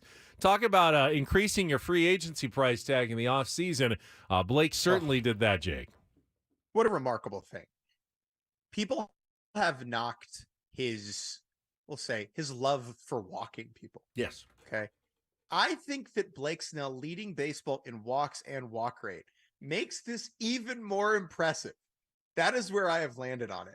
He is more or less giving himself a disadvantage every time he takes the mound or walks a guy, right? He is forcing himself to work out of situations that he's able to work out of because his stuff is so good. It is a remarkable season. Now, he is able to strike all those guys out because he approaches every single hitter with the same mentality. I'm going to strike you out and I might walk you, and I'm going to throw you a lot of pitches and I'm going to throw 6 innings. Now, is it more valuable to have a guy who throws 7 than a guy who throws 6? Yeah. Sure. But his 6 are sick. Those are 6 sick innings. And if I had told folks at the beginning of the season, you're going to get 185 innings out of Blake Snell with a 2.25, you take that obviously every day of the week, and you probably assume the Padres are a little bit better off than they are. But yes, Blake Snell is going to make himself a nice chunk of change. He can buy as many PS5s as he wants and play as many video. Wherever he signs, they're going to be like, "What's your off-season regimen?" He's like, "I play video games and a buttload of them, and Twitch, and I just won a Cy Young again, his second." And now it's typical Padres fashion. It's actually hard to get excited for him because, well, he's going to be pitching in another uniform next year. It's just fantastic, Jake. Talking to our pal Jake Mintz from Cespedes Family Barbecue. Now, I know Jordan's a little on edge right now. His Mariners are going the way of the San Diego Padres right now. You are an Orioles fan. You are locked and loaded. You are ready for the postseason. Do you have the firepower, the bullets needed to get through the very grueling playoffs? And this is going to be a fun experience for you because it's been a while. The playoffs are a series of coin flips. Weighted coin flips. That's all it is. Yep. Anybody can win at any time. You folks know this as much as last year. Did you think the Padres were going to beat the Dodgers? No. And they did, because I got hot at the right time. And so I have kind of landed on predicting the playoffs is silly and stupid. All my job is as a baseball prognosticator is to simplify that conversation for people and say, if this team wins, here's how it will happen, right? Here's how it needs to go. And what's interesting about the Orioles, they are here at this point in the season with 97 wins because their bullpen has been spectacular and their offense has been great. And over the last couple weeks, the offense has been shaky and the bullpen has been but the starting rotation has taken a very encouraging step forward, most notably with John Mintz. John Mintz, who has become the Oriole who has survived this rebuild the longest, through 6 1/3 no-hit innings against Cleveland the other day, and he looks in line for a game-tune start for Baltimore in the ALDS. Jake, it is funny how baseball laughs at people who try to predict or understand what's happening. I mean, take that AL West race. The Texas Rangers having a great season, collapse down the stretch, and looks like it's over for them. They have righted the ship. They're back in first place. Meanwhile, the Astros look like they were on the rocket ship right up to the top. They get swept by the Royals, and you think, oh, man, they have really hit the skids at the wrong time. But then it's the Mariners who now can't win a game. They lose to the Astros last night. I mean, will everything be different tomorrow, though? You know, would you be surprised? The Mariners beat the Astros. The Rangers start losing again. This is a race that really does defy prediction. So it's so messy, but we're starting to run out of runway. And I would say that this morning is the most clarity we've had in the American League for a while, because we know the Orioles are going to be number 1, and we know the Twins are number 3, and we know Tampa's going to be number 4, more or less, right? The Rangers now have a nice 1.5 game lead in the division, and they're now 4 up over Seattle, and Houston, I believe, is 1.5 up over Seattle for the last wildcard spot. And Toronto's got a little bit of leeway in the 5 spot. So compared to what it has been, which is teams tied at a half game apart, 1.5 games feels like a canyon. And so I just don't think Seattle has enough runway left to right the ship. They look so lost at the plate, man. They look completely disastrous. And I know Justin Verlander is Justin Verlander, and he really shut them down last night, but that team has come up short time and time again this season at home in big spots. I just don't think they have enough games left to get into the playoffs. You know, sneakily, there's some, obviously, you know, the playoffs are going to be, they're always so much fun. And like you said, one thing I saw a stat the other day talking about home runs in the playoffs, and it's the numbers are staggering. I'm sure you've seen them. The teams that out homer their opponents, I mean, it's so far and away the winning percentage is just through the roof. And you look at a team like the Phillies, you know, you got a guy like Kyle Schwarber, who is just, you know, he's as feast or famine as it gets. Those guys are so dangerous in October. I mean, we saw it. Right. Schwarber murdered us, you know, like hit. Can you let me know if that ball lands? Dude, the tape measure shot. We actually said a couple weeks ago, like, I don't think I would have been that mad if the Padres made a seat red out where it landed. That's how impressive that home run was. Like, they do that sometimes, and but no, the teams that can slug and the teams that can hit bombs, it's staggering. The win-loss. You make a super interesting point, because it goes against our convention of what we think postseason baseball is supposed to look like. Pitching and defense. You assume that, it's the teams who can string a couple hits together and put balls in play. Yep. But no. And I think the reason why the pitching in October is so much better. Staggering, because only the best pitchers are starting games, and only the best relievers are getting playing time in big spots. And so everything is harder. And it is so difficult to string multiple hits and walks together against an ace that what you really are hoping for is walk, 2-run homer. Correct. Or solo shot. Yeah, not single, yeah. Right. And that's how runs are scored in October. And I think you saw that last year, right, with in a lot of the Padres games. Yep. You know, that Schwarber home run was that was a 2-0 game 1 of the NLCS. And so, yes, I think that makes the Phillies extremely dangerous, especially in a short playoff series against Atlanta. That is the team that I am most interested in. They have started to get hot and right at a very crucial time. Their top 3 arms, Zach Wheeler, Aaron Nola, and Ranger Suarez, same as last year. Yep. All pretty solid. They'll piece it together in a game 4. Do I think they can beat Atlanta? Yes. Do I think they will beat Atlanta? No. I think picking against Atlanta is kind of a wild move. Now, Atlanta's pitching rotation has some question marks it didn't have a week ago. Fried's down. Yeah.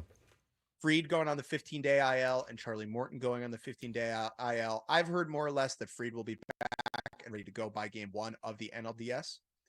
Morton, not so much. They're going to have to figure things out in game 3. It does make the Braves a little bit more vulnerable. That being said, they're still the favorite to win the World Series in my eyes. By the way, it worked the other way as well for the Padres in the playoffs. Yes, the Phillies powered them out, but Trent Grisham's home runs, Josh Bell, guys who were hitting home runs, got him past the Mets and the Dodgers in those first 2 series. So it's absolutely right. Jake, it's a Grand Old Monday, Cespedes Family Barbecue. The playoff format, do you think that Major League Baseball has finally gotten it right here with 6 teams in each league, the best of 3 wild card series, the buys for the top 2 teams, but they got to sit around for a week. Do you think they finally locked it in the right way? No one will ever be happy, is my takeaway. There will always be people who hate certain formats. That is just the reality of this life, of this world we live in. I like the current setup. I would change one or two things. I would say the top 2 records get a bye, regardless of division. Doesn't matter if you win it or not, because the Centrals are so bad and will continue to be bad for the foreseeable future. Part of that is lower payrolls and teams in smaller markets, but those teams are just worse. And so I think teams that win a lot of games should be rewarded. And that's relevant this season, where in the American League, the team with the best record is Baltimore. Team with the second best record is Tampa. Now, Tampa should have the 2 seed in the bye, in my opinion, and it should get reseeded based upon how many wins you have. As far as the time off, I understand there are certain fans who are like, oh, well, we're going to get cold. And I'm sure this is a discussion that happens with football all the time, right? Like, you have time off with a bye. How does that impact you? And the fact that teams that get a bye get to set their rotation and the teams that don't get a bye don't is such a huge advantage. It's enormous, right? Having to throw your number 3 or 4 starter against another team's number 1, your bullpen is taxed. That is a significant enough advantage that it is worth taking that time off. I agree. Couldn't agree more. Can't wait to see it. Can't wait I'm so ready to get this regular season over with, and I'm sure you are. Relax a little bit and watch some playoff baseball. The last thing I'll say about the playoff format and playoffs in general, it's not about truth. It's not about truth. If we wanted to crown the best team in the world, we would run this like the English Premier League, where the club with the most wins at the end of the season gets a trophy. Yeah. We're Americans, okay? We don't do that. We don't like the truth, right? We have playoffs in this country.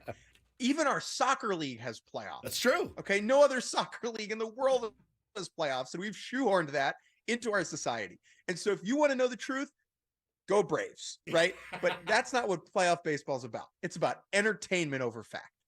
Jake, appreciate it. Thank you for point. joining us after your Yom Kippur. Hopefully that went well for you, and we'll talk to you in a couple of weeks during those playoffs. You know, my fast was so good, they should pinch run me to steal some bases. Wow. I love it. Good line. I love it. Jake Mintz on our Premier Chevrolet of Carlsbad fan hotline. Save money the right way with Premier Chevrolet of Carlsbad. Visit them today in the Carlsbad Auto Mall. Chevrolet, find new roads. And, of course, each week, the guys from Cespedes Family Barbecue, usually on Mondays, brought to you by Grand Ole Barbecue, the best brisket this side of Austin. He may be right, but I wouldn't trade playoff baseball for anything in the world. In the world, it's my favorite. I mean, thing. it's playoff football too. It's everything. The playoffs are. This is better. But the playoffs are. They're a crapshoot. Yeah. Oh yeah. Yeah. In every sport, Absolutely. a little bit less so in basketball and hockey. All right, we'll come back, reset it. Do want to talk to some fans on the Padres issues. It's all coming up next year on the Fan.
Halfway home on a Tuesday. Ben and Woods, 97.3 The Fan.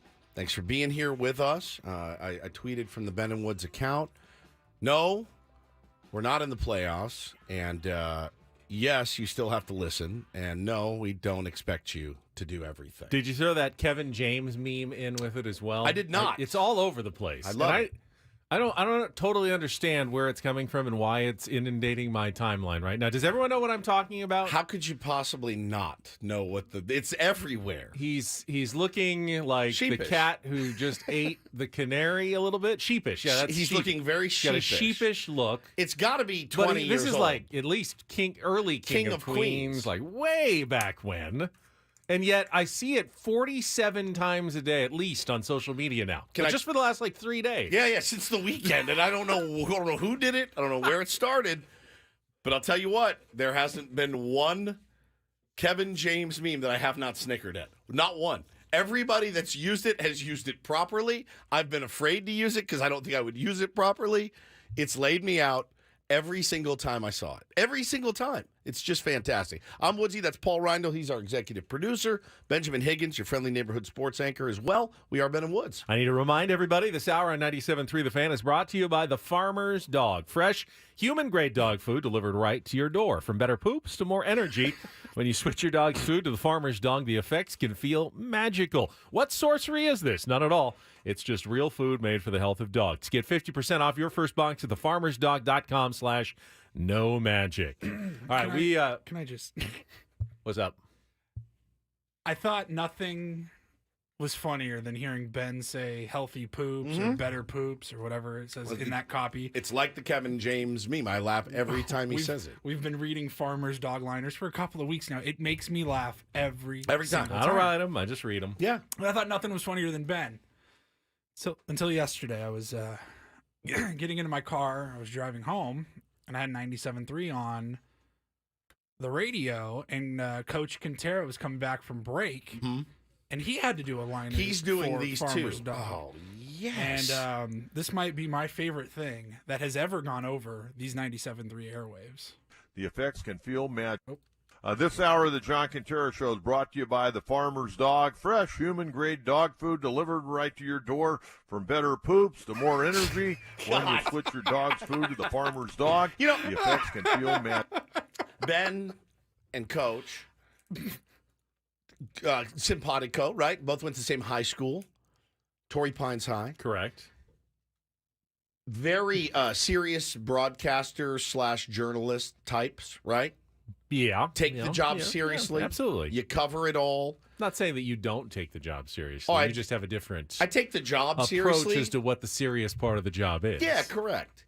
But Better poops? Better poops.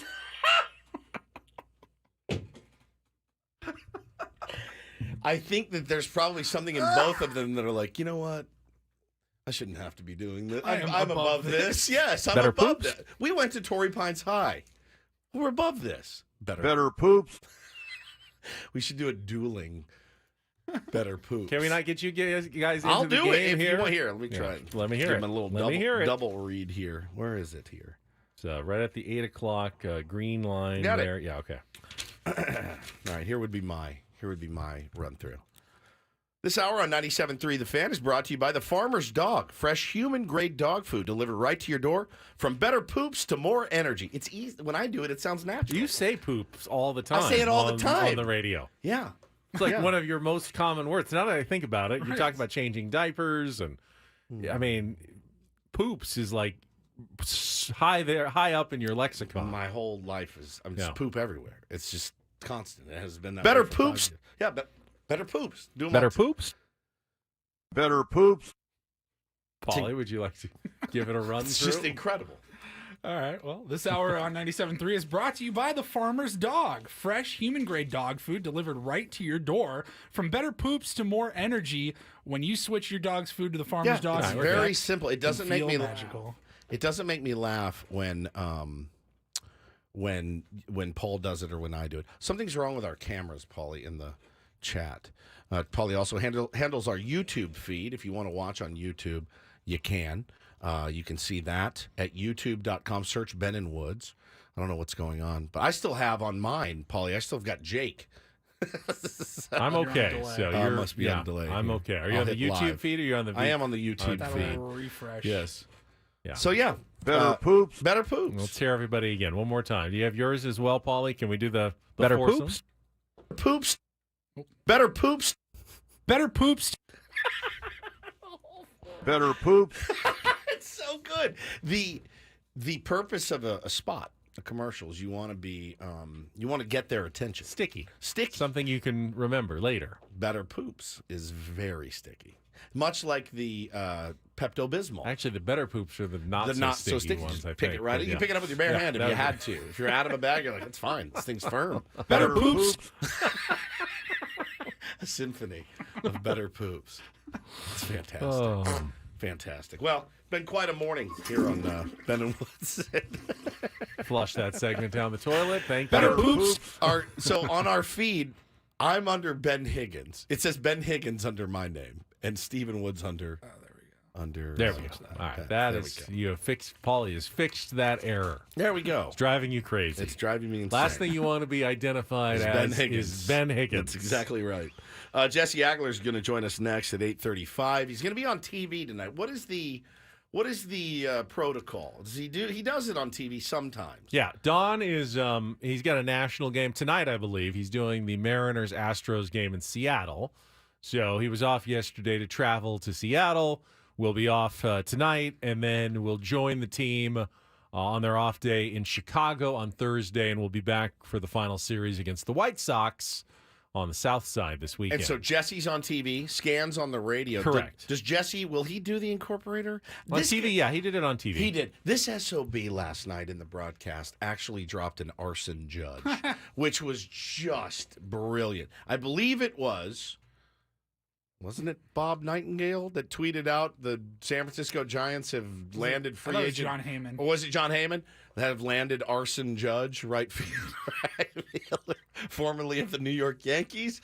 Arson Judge has been locked down. He dropped it in the broadcast last night, and I had to go back and listen. I go, he's so clever. He just does it. He just weaves it in. That's why he's the incorporator. That's why he's the best. Him and Mudd are a really good combo, I think. Outstanding. Outstanding They combo. talked about Mudd's bird watching proclivities last night. It's a weird cat, that Mudd. He's a different sort of dude. He was laughing about how good Blake Snell was, and he said, "Could you imagine him at fantasy camp? Like, imagine these I heard people." that, yes. And I thought of you. You're a dentist facing Blake Snell, and I see it a lot on Twitter. Like, how do these guys not lay off that curveball? And I'm like, I will say this about Blake Snell. I'm really going to miss him when he goes. I really am. And he's been incredible. He's going to win a Cy Young this season.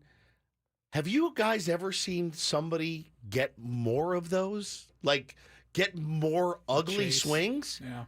I'm racking my brain thinking about all the great ones I saw growing up. I mean, right? Randy Johnson was the guy who got the most that I remember. But like those were usually like the inside, like the slider. Not in the dirt. I've never seen somebody bury more balls in the dirt and get more swings and misses on them. So it must look like a perfectly tunneled fastball, just enough time for you to make up your mind, and then it's gone. 58 feet. It truly is remarkable watching him pitch. He has been incredible this year, and like I said, man, it's gonna suck. It's gonna suck when he's not here. It sucks that it was in this season. It sucks that it was in this.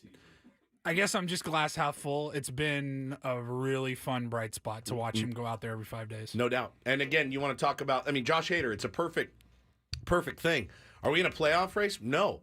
Blake Snell easily could have been like, I've locked up the Cy Young.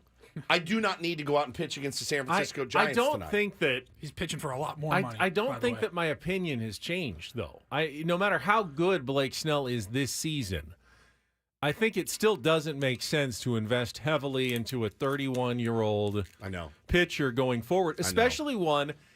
It's not as though Blake Snell has just come into his own. He's finally figured it out, and this was the year.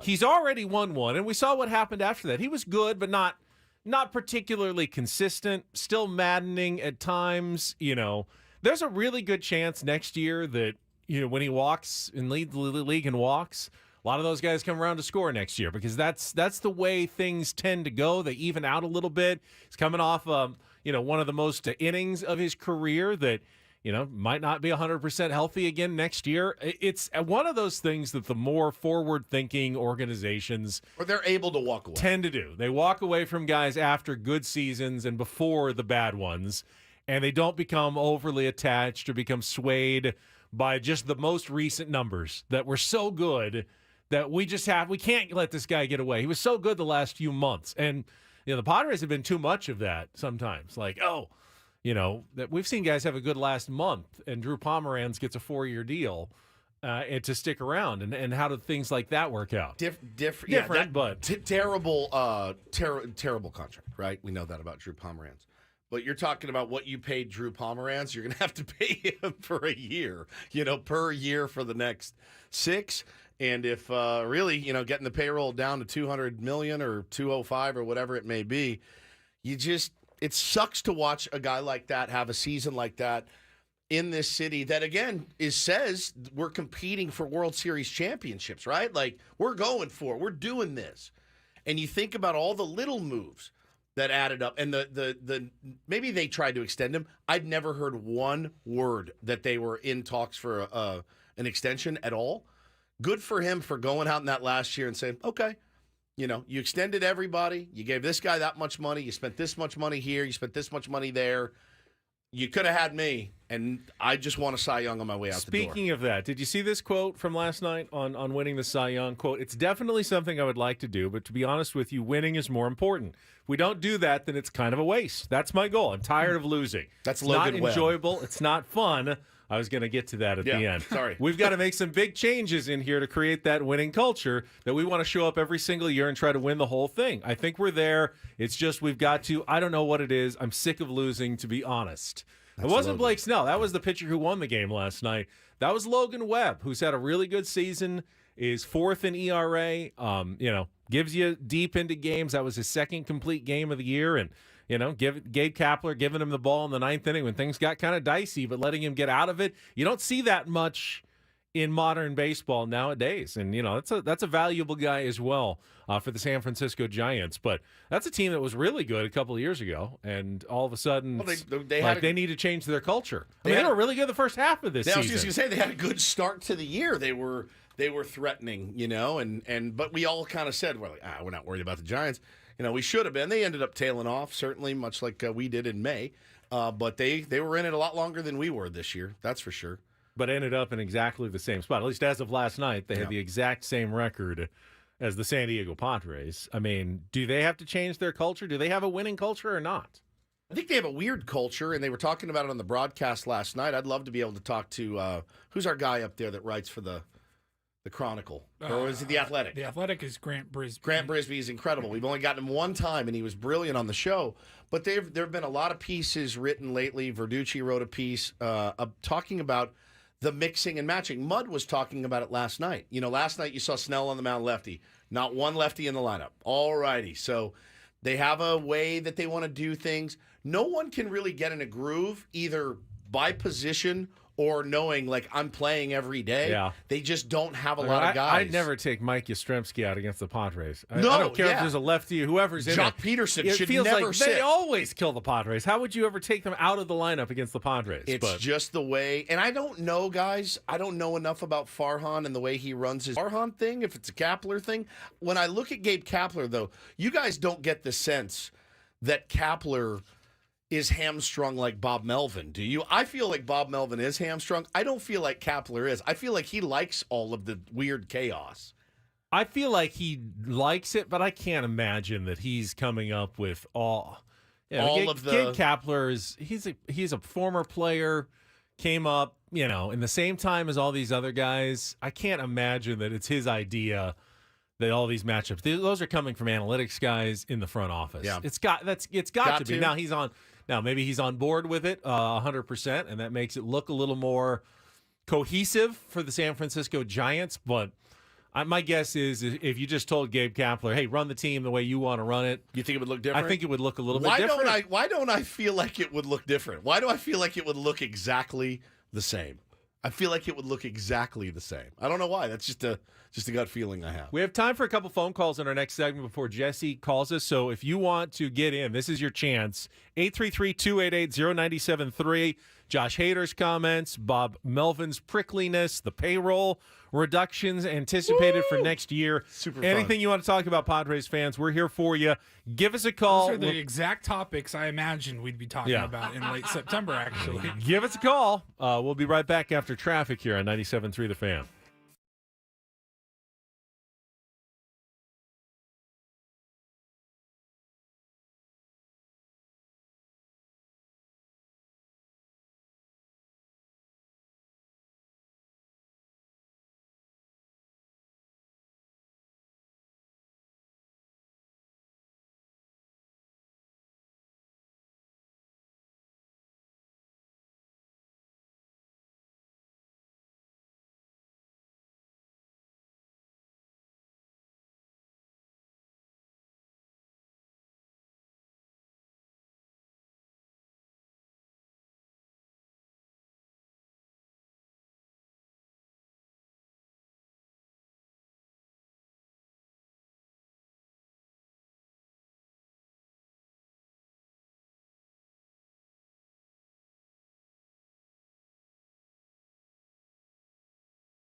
All right, got a few minutes here before Jesse Agler joins us.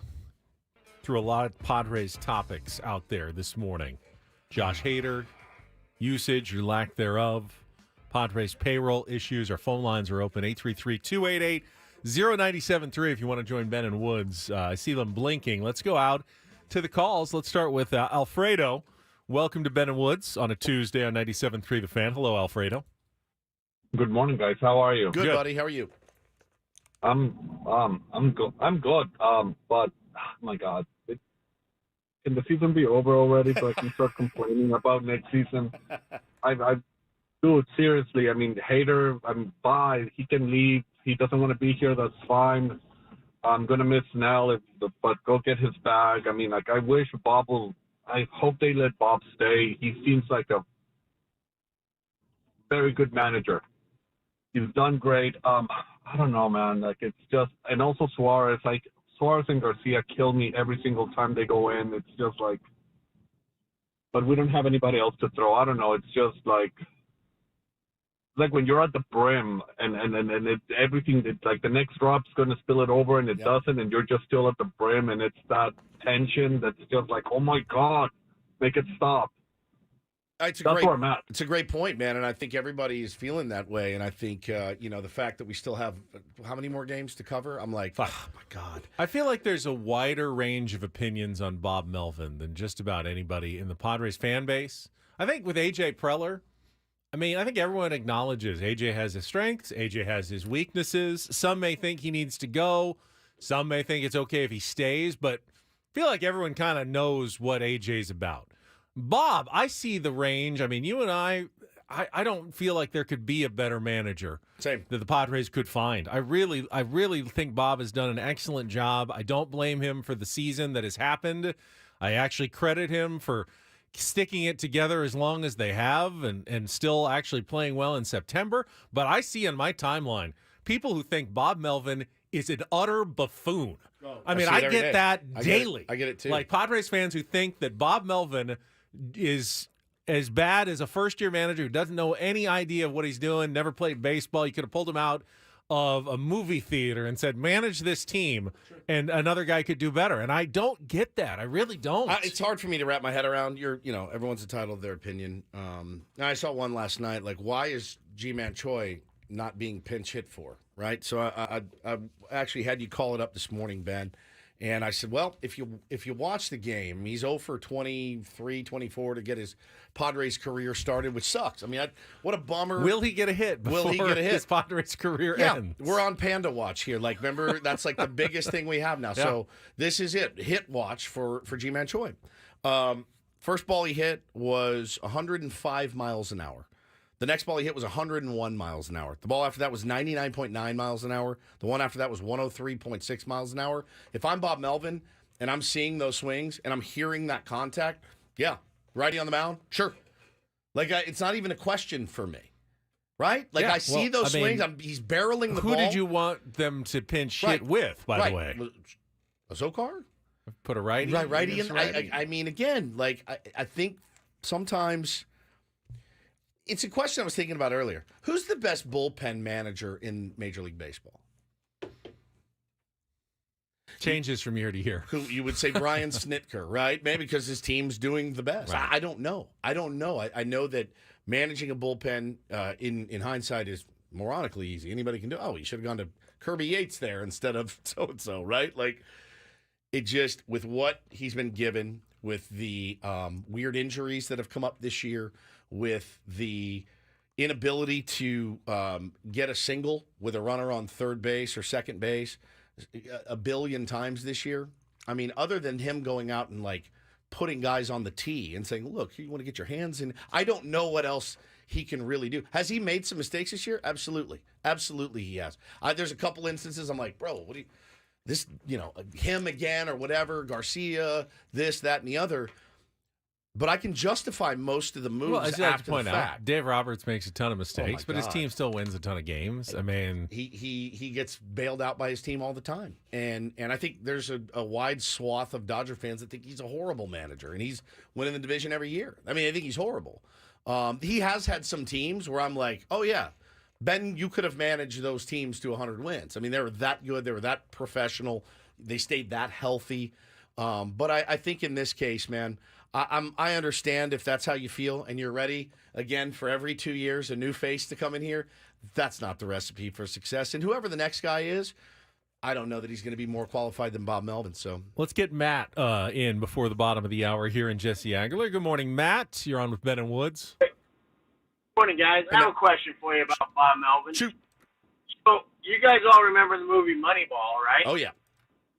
And Art Howe used to say the lineup is mine. Is that the same way with Bob Melvin? Does he get the lineup, or no. is it being AJ? Well, we don't know for sure. I doubt. But well, what's your opinion? Well, my opinion is I know for a fact that they have what they call hitters meetings every day. And I think in those hitters meetings, I think that there are suggestions made as to who plays. They're one of, by the way, 30 teams that do that. That's exactly now in right. Major League Baseball. Honestly, man, to be completely frank with you, I think outside of high school baseball may be the last place where a manager has authority to make his own lineup. And I'm not kidding. Even maybe in some colleges, they're getting suggested. Maybe not. Maybe college is the highest it goes. After that, though, single A, rookie ball, there are suggestions. Any professional baseball. The organization really dictates they have what a happens. hand in it. And I would say if you asked 30 managers honestly and off the record, do you get the lineup fully? Do you get the lineup every day, 162? They'd say, no, I don't. There's no way. No, hopefully there's some collaboration going Sure, on. Like, and I hey, think collaboration. I just talked to so and and he's hungover. He's not feeling it today. We need to switch something around here. And hopefully you don't have a front office that goes, doesn't matter. Numbers say he has to play. He's got to play. So you got to have some flexibility and collaboration. But yeah, generally there's an optimal lineup that will be created every day by an analytics department, and then the manager will probably go with that, or with maybe a minor change or two. We've seen Bob change the lineup. He certainly has some authority to move the leadoff guy around. I mean, they've done some of that. Like, Ha-Sung Kim just came back from the abdominal. Xander was doing well in the leadoff spot. Analytics would always say, well, you go right back to Ha-Sung Kim in the leadoff spot, because that's what it said we were doing earlier. But no, he was okay leaving Xander up there because he was hot there. I mean, so there is some feel to it, and I'm sure the manager has some say to it there as well. Sure, yeah, I think there's he's part of the collaboration, but I don't think it's his fully. Like, his opinion is valued, I think, but I don't think it's one where you're like, no, you got the And again, I feel like if I was a GM and I hired a Bob Melvin, that's the one. If it's Jace Tingler, I might have to throw my 2 cents in.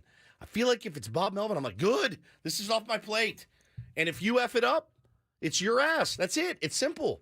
If I'm a manager, though, and I'm a good modern manager, I also want to know, because I'm not going to know inherently every single number matchup. Like, no. I'm glad you Here's your info. I'm glad you let me know that this guy is really good against so and so who's throwing tonight. Let's make sure that we get him in the lineup. Yeah. Here's your info. Also, take in what you've seen, what you know, what you've heard. Talk to your bench coach. Talk to whoever. Here's your info. Here's the numbers, the matchups. I'm out. I'll be in my office if you need me. That's it. Yeah. I'm not going to be like, he needs to bat leadoff and he needs to be behind the dish today and blah, blah, blah. You see that stuff all the time. And if I was a manager, it would drive me crazy. I don't like when Adam tells me one thing to do on this show. Not one. Hey, you need to cover this. He's never done it. He's never said you need to talk more NBA. If he did, I don't know that I'd want to work here. I say that. Yeah, you say that. Actually, we need to talk to Jesse Agler. Even more if we could. He's going to join us from the city by the bay. Coming up next, our weekly chat with Jesse on San Diego's #1 sports station, 97.3 The Fan.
This hour on 97.3 The Fan is brought to you by Ashley Furniture. No. Fall is here, and at Ashley, seasonal decorating.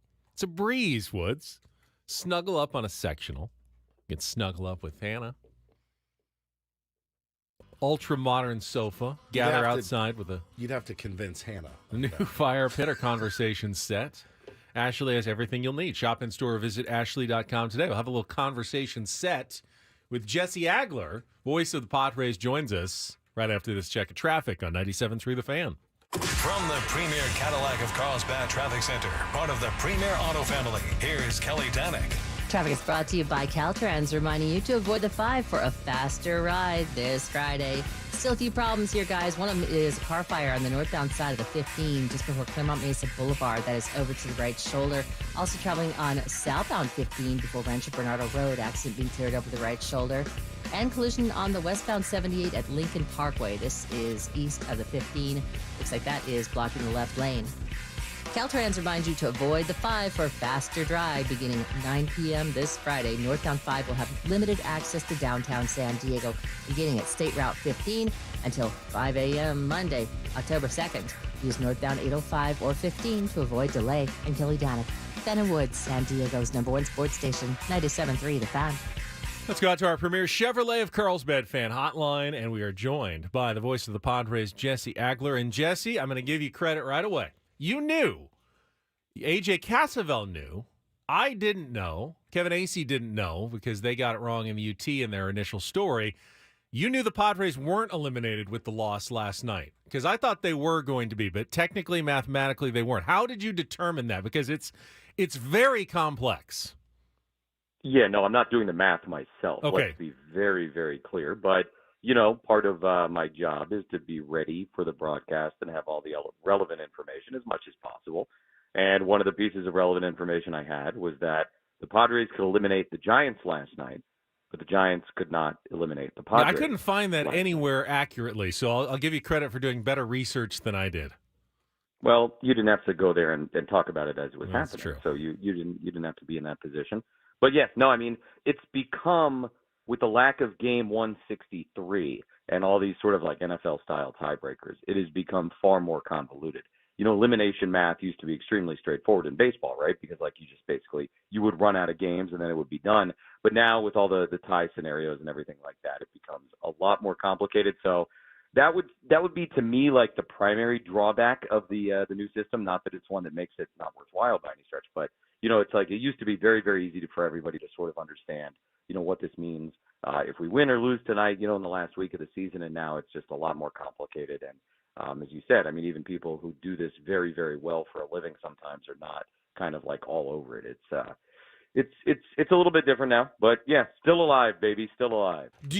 Will you miss game 163? And what was the reasoning behind? Because they added the extra wild card, they said there's no time. Just no There's time. no time. Okay, just not enough time. Not only just to get the wild card started, but they didn't want to make the two bye teams wait even longer. Like you pushed it back and hey, we've been sitting here for It's a just week day, and a half though, and right? haven't played just it. one day. Yeah, but then the travel to day get later. to wherever Yeah, the next that makes series sense. and everything. So yeah, they changed the format. So I can't believe, number one, that we're talking to Jesse Agler for potentially the last time this season. As usual, thank you for your appearances on Ben and Woods. I look forward to it every week. You are the GOAT. I'm very appreciative of the time that you give us from the road, whether you're doing TV or radio, it doesn't matter.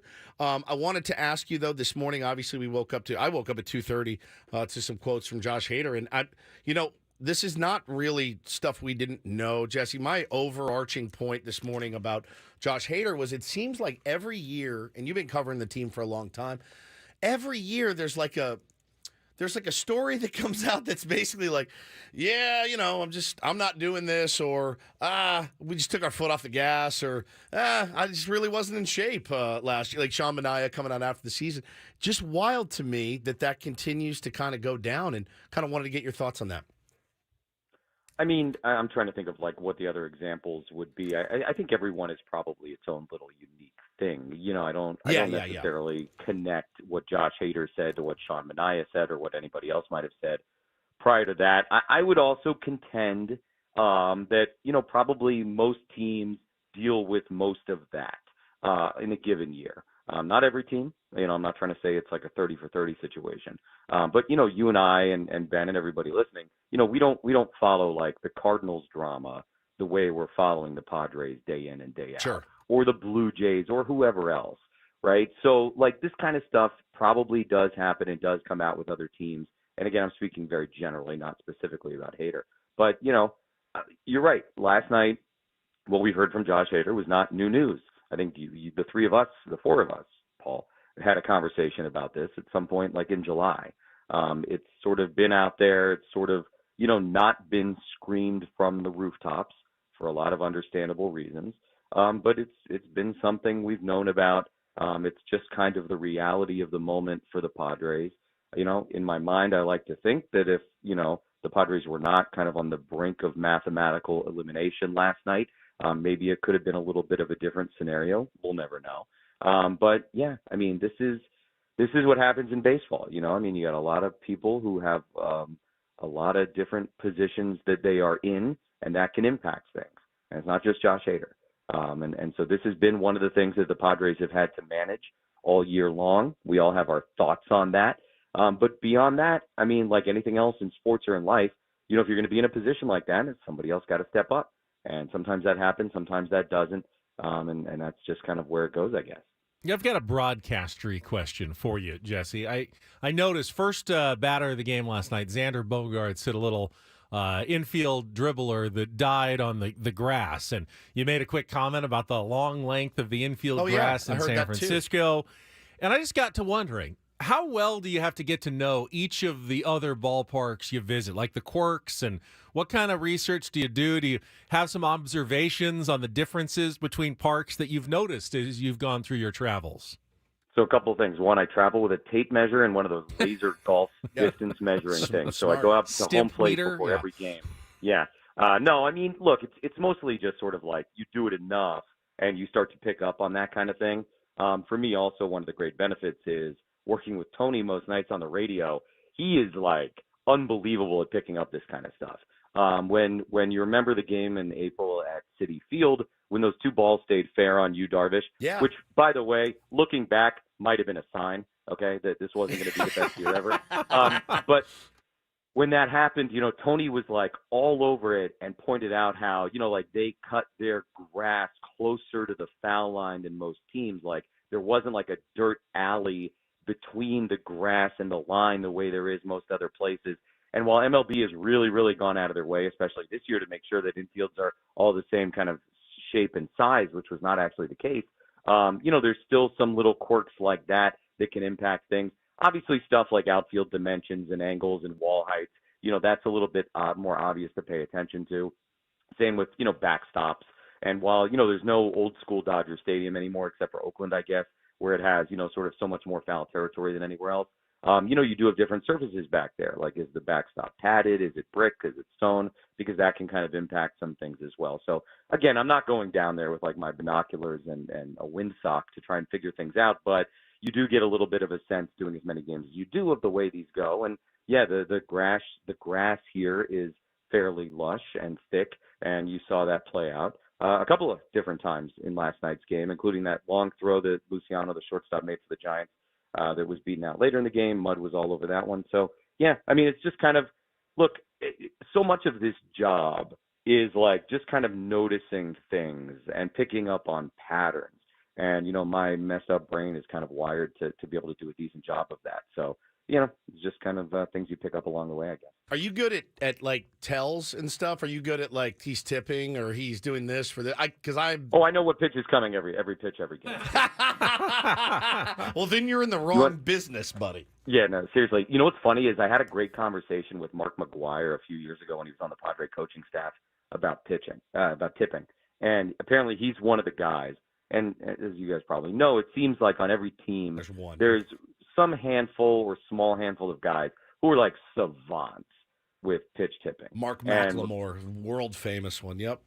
There you go. Right. Like there's just these guys, and apparently Big Mac was one. And I mean, in his opinion, and not everybody agreed, obviously. In his opinion, like everybody was tipping all the time. He's like, yeah, I just need, I can figure it out. I just need a little bit of time.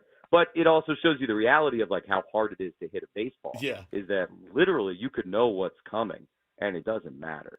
It just doesn't matter. I mean, like you're gonna like a guy I know, and I don't know if it's like a public story. Like used to say that like they had Randy Johnson figured out, and there's like one at bat like a teammate of his had, and the guy ends up striking out, but he came back to the dugout like all excited because he's like, I had him, I knew what was coming every single time. So I mean, it's not even half the battle, I think, especially with a lot of those high end pitchers. Jesse, you get to call a lot of home runs, sometimes multiple ones a game all season long. How fun was calling Fernando's home run robbing catch on Sunday? A lot of fun, man. He's just been I think we need to really all have an even deeper appreciation that this guy is going to come in off of missing an entire year, then missing the first 3 weeks of the season, playing what's essentially a brand new position. And not only is he going to win the Gold Glove out there, he might win the Platinum Glove as the best overall defender in baseball. Like, I mean, that's the kind of defensive year that he's having. And that was kind of like, I think I said on the air the other day after he made the catch, I was like, that's going to be the one you see on MLB Network when they're doing the Gold Glove, award, whatever show.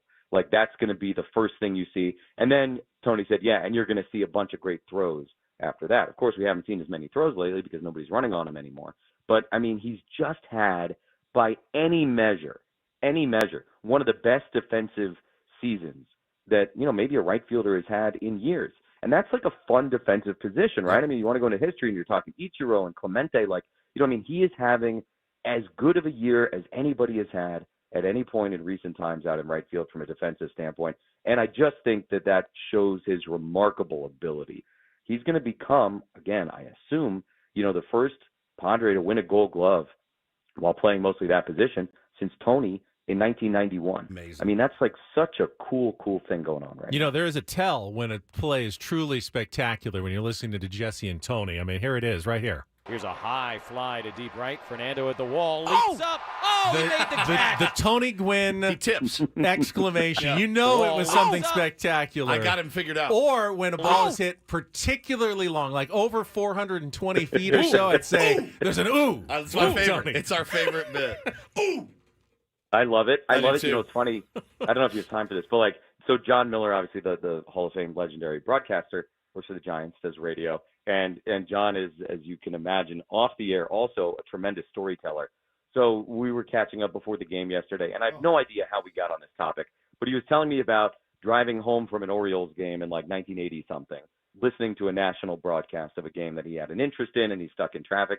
And, he realized, and this was when John was a relatively young broadcaster, he realized that he was like not really catching everything that was happening in the game, even though he was in the car listening on the radio. And what he realized was that, the announcer, whoever it was not really changing much on whether it was like a routine ground ball to shortstop or a base hit to left field. And so he said, I always kind of filed that away as you have to remember that your voice can sometimes grab their attention, particularly radio, of course, right? When it's such a more passive thing, and so you have to go a little bit bigger or a little bit lower, whatever it might be, in a moment to sort of grab them in that instant so that they know, hey, I got to listen a little bit more closely to what's happening right now. And I think Tony's oohs and ahs are a tremendous example of that. If you're in the car and you're stuck on the 78 and you're pissed off about traffic and you hear an ooh, like you're gonna perk up and you're gonna pay attention to what's happening. No question. It's our favorite bit. Another one of our favorite bits he incorporated, the last one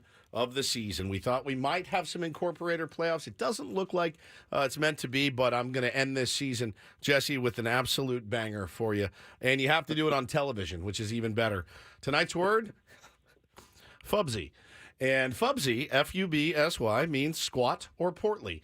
Caveat, you can't say it about mud. And that's it. I got to put the caveat in. It's TV. You can't look at mud and say, you're looking rather fubsy tonight. Yeah, I think you can. Fellow, aren't you? Yeah, you're a fubsy I actually fellow. want that to be the reference. Would be great if you did. His reaction is, I'm living for it. So, Fubsy, F-U-B-S-Y, squat or portly.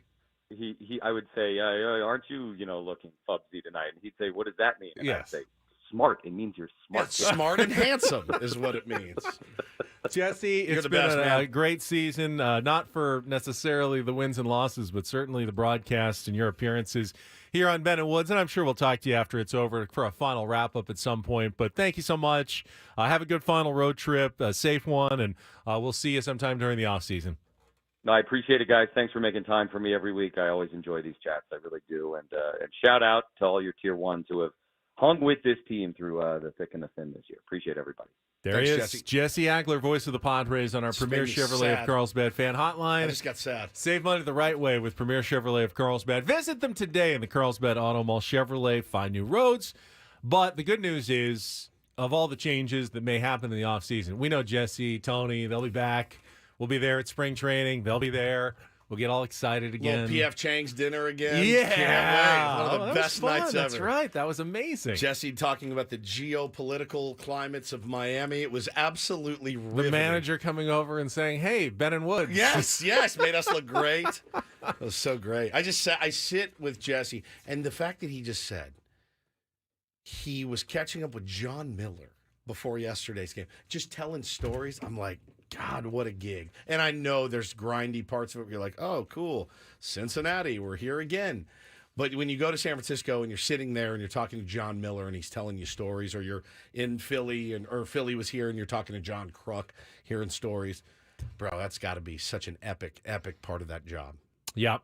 So, you can watch Jesse on TV tonight, and, of course, you can listen to Bob and Tony right here. We'll have a 5:45 pregame show, 6:45 first pitch. Seth Lugo making his final start of the season for your San Diego Padres tonight against one of their youngsters. What's his name? Kyle Harrison, I think, going for the San Francisco Giants. All right, Paul's got a round report, get some headlines from Paulie, including a legend of football ripping his own team with some great audio. That's coming up next on San Diego's #1 sports station, 97.3 The Fan.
Hey, before we get to the Reindl report, wanted to wish a very, very, very happy birthday to one of the biggest Padre fans that I've ever met, and a very loyal and sweet Tier 1. Our beloved Charisma turns 30. I don't know if she wants me to say her age. I'm going to. 34 years old today. Wow. Happy birthday. Happy birthday. Sound very gentlemanly of you. Sweet angel that she is. Reveal a woman's age to the entire San Diego County area. Sorry about it. 34. That's very young. 34. It's very young. Very young. Very young. My wife's age. I want to thank Jesse again. I also want to you asked him about the Josh Hader situation, and I think one part of the whole equation that I do want to acknowledge, because I think we were upset, Padres fans were upset by the comments.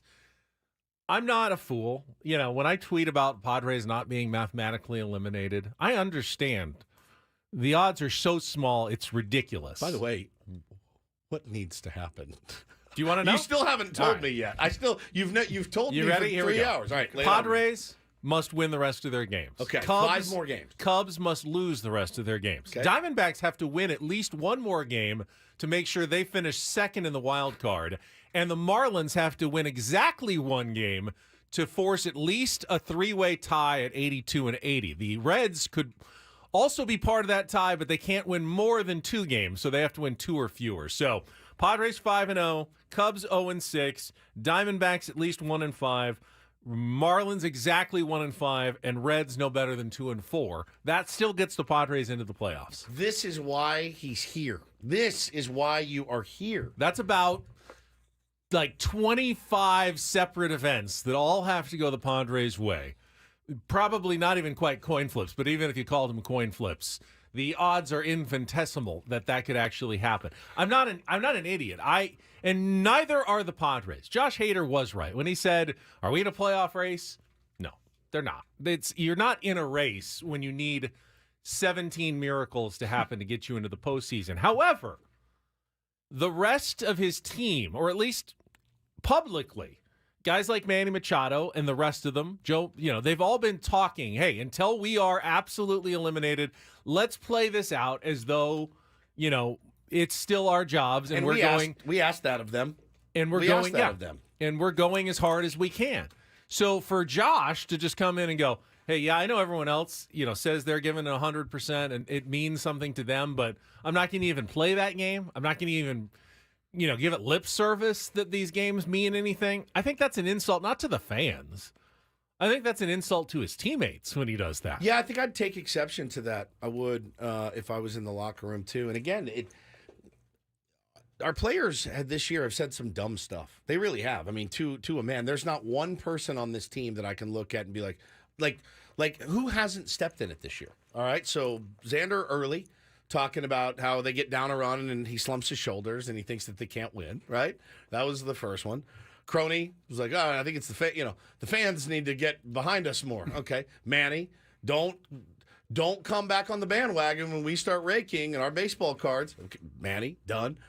Soto said before, I'm not getting what I need to be successful we here. Give up in a bat spot, right? Trying, yeah. I mean, you can go up and down the roster of guys that have just stuck their Blake's always got some interesting, stuck their foot in their mouth. Yeah, Blake. Joe's pretty solid on his comments. Ha-Sung stuck his foot in a cooler. Ha-Sung Kim stuck his foot in a cooler. Yeah. Joe stuck his foot under a kettlebell. It's been a horrific year. I don't think you, Darvish, has said anything wrong. Exacerbated by horrible comments. Just terrible, and again, you're off the cuff. I say stupid stuff all the time. But off the cuff, yeah, I mean, what? It's not like we're in a playoff race. And then I hate to criticize a guy for being honest. Yeah. It's the double standard that we always in the media say, God, stop with the cliches. Just be honest with us. Admit, you guys are out of it. Can we say about the Padres more cliches, please? More. Give me all the cliches next year. All the eyewash, all the cliches, all of it. I'm happy to do if you guys need me, I'll come out and do a little speech at spring training. I got a lot of ideas about things not to do for 2024. A lot. Mostly focusing on your Instagrams and things like that. It's never a good look when you're mired in a terrible losing streak and you're like, yeah, but I played great. And here's 40 clips of it to show. It gives fuel to the theory or the thought that you really don't care about the city, the team, the name on the front. You really only care about the name on the back, and I understand that. I understand it's a business, and I understand that you are paid entertainers, and you're there to entertain. But holy smokes, man. I mean, it's just mouths full of cleats this year. Seriously. Every turn, you're like, you really said that? Like, it's not just Josh. It's the long line of horrific comments this year that you're just like, can you guys please figure out the most important thing? And make no mistake about it. If you're a professional baseball team, there's one thing and one thing that matters only, and that's winning a championship for your city and yourselves and the fans. That's it. That's what you play for. If you have a 15-year career, Paulie's about to do a story about a guy in the Reindl Report. When it's all said and done, it's going to be hard for me to look at him and be like, yeah, you're the best to ever do it. Simply because of the team he was on, and they didn't have the ability to get to, and I know baseball's hard to win a chip. I know it is. And it takes 25 guys, maybe even 50 guys, as Bob Melvin likes to say. But you're going to be judged on your rings. That's just the nature of the business. And that's why you played. And these people that never won rings, Ben, lay in their bed at night and go, my God, I was one of the best to ever do it. Never got a ring to show for it. And that sucks. That's why you play. And if that's the mentality in 2024, I'm all in, as it should be. It absolutely should be. But I don't know that they can say with 100% certainty that it is. All right, speaking of great entertainers, let's get to it, Paulie. And get things started here with our today's edition of the Reindl Report. Now tuned into the greatest. Welcome to the Reindl Report with Paul Reindl. Hi, Paul. All right. 2 stories from the world of sports that we haven't gotten to yet. We'll start off in Major League Baseball. And 1 story that you didn't know you needed. Are you laughing, biatch? It's the Reindl Report. Hey, Paul, how you doing? Okay, how are you? On 97.3 The Fan. Are you ready to bless the mood? I need some help, please. That was good. Can I get a yeah? Oh, yeah. All right. All right. All right.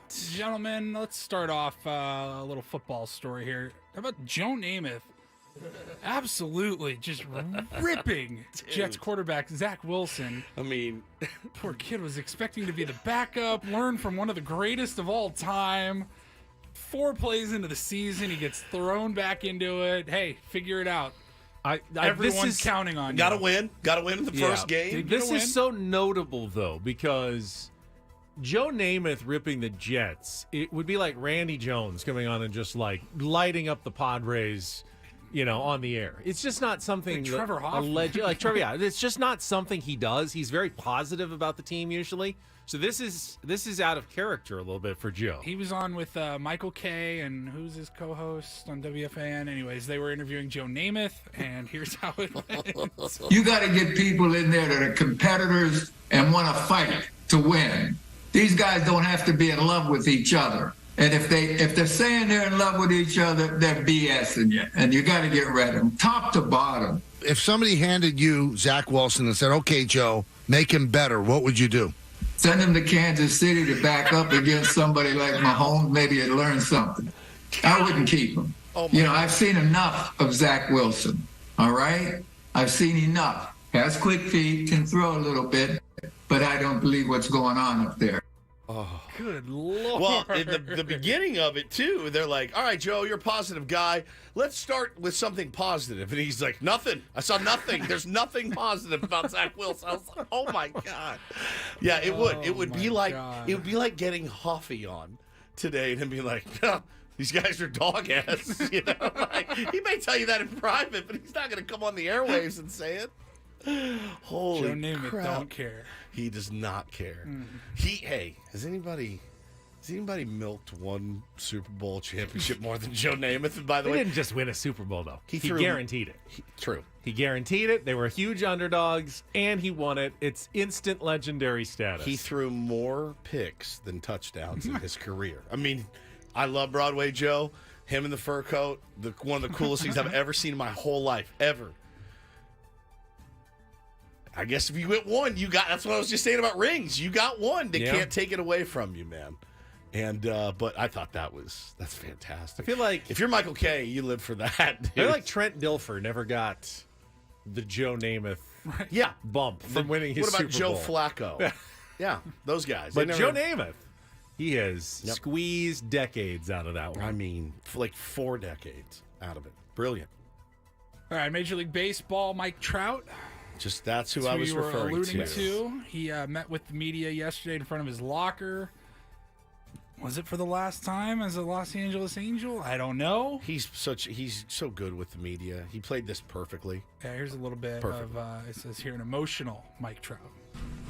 Are these emotions because of the frustrations of this year, or is it compounding because of the injuries? I just want to be out there. Yeah, the injuries. That sucks. I mean, like I said, all the hard work and stuff, and just freak stuff happens. So, but trying to stay positive. So, came back probably sooner than I should. I wanted to be out there with the guys. Pushed it, and it was just sore. I was just uncomfortable. When I came back, I was in pain. My swing wasn't right. Wasn't myself, and just trying to. I was taking it day by day, for the soreness and just the discomfort to go away, and never did. Now, giving it, a few extra weeks off, it's going away. Starting my swing process. I've been swinging. Obviously, not going to come back, but I wanted to.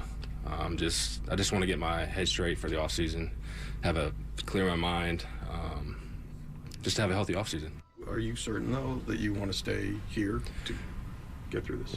See, I go through this every year, so it's like, I think there's private conversations I have with Artie and John, and, it's, like I said, I'm doing the same thing I did last 13 years, just going to the off season, clearing my mind, getting ready for spring, and, wearing the Angels uniform in spring, so.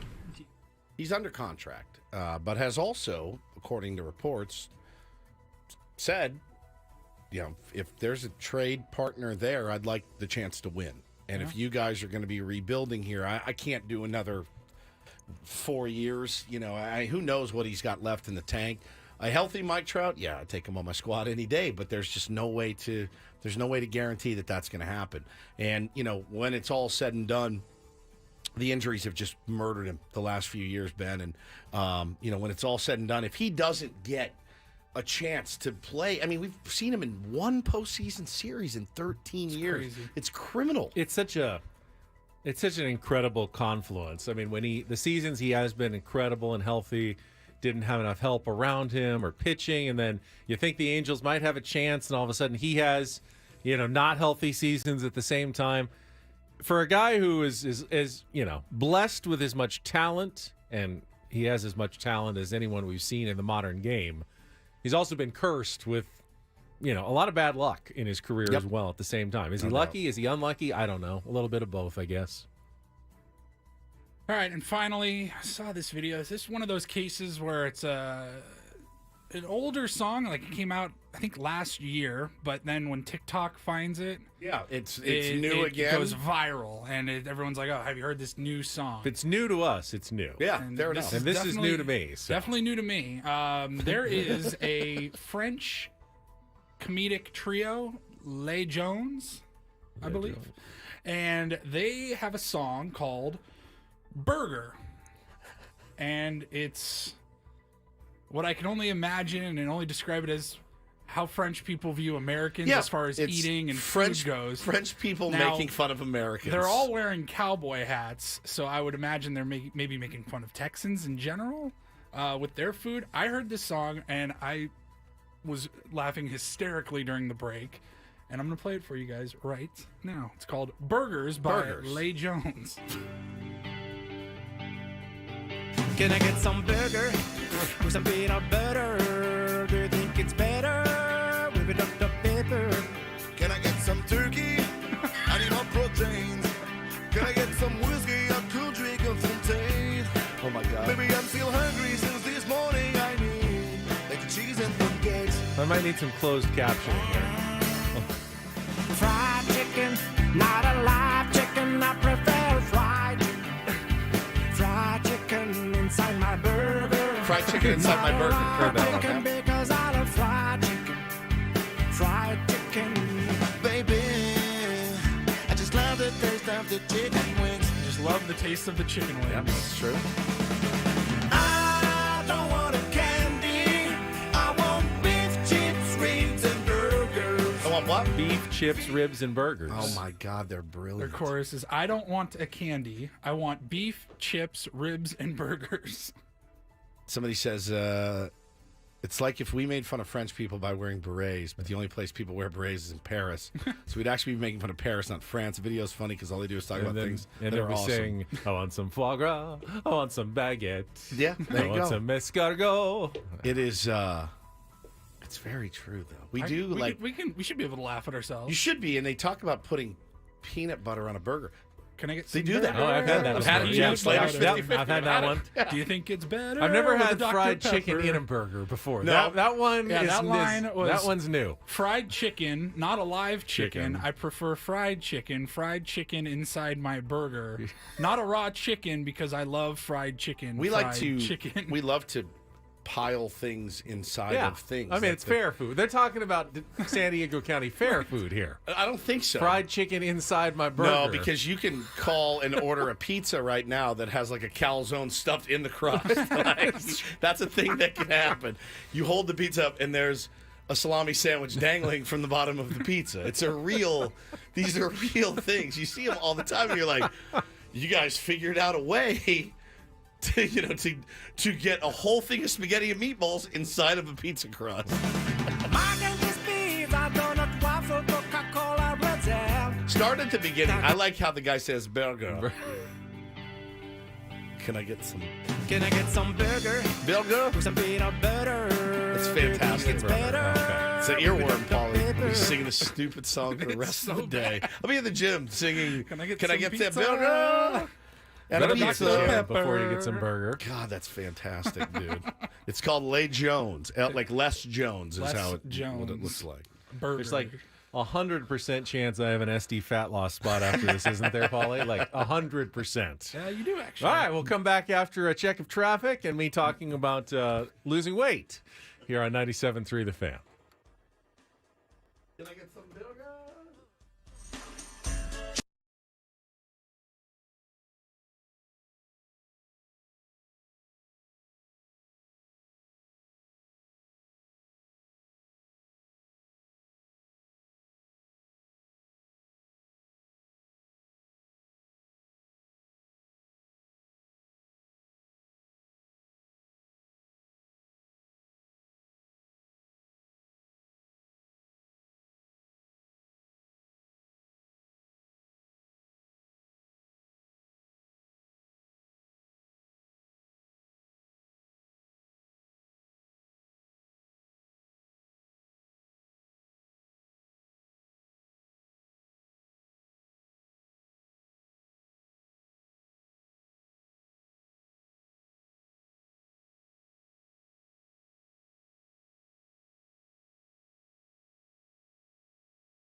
If you missed I'm Listening, Odyssey's annual 2-hour special spreading awareness about mental health, or just want to listen again, you can hear it for free on the Odyssey app. Remember, talk saves lives. And speaking of talk, the talk that's going on right now with Brian Kenny and company on MLB Network. God. Under the headline, Josh Hader's usage raises questions about Padres culture. It's fine when I say it. I don't like when he says it.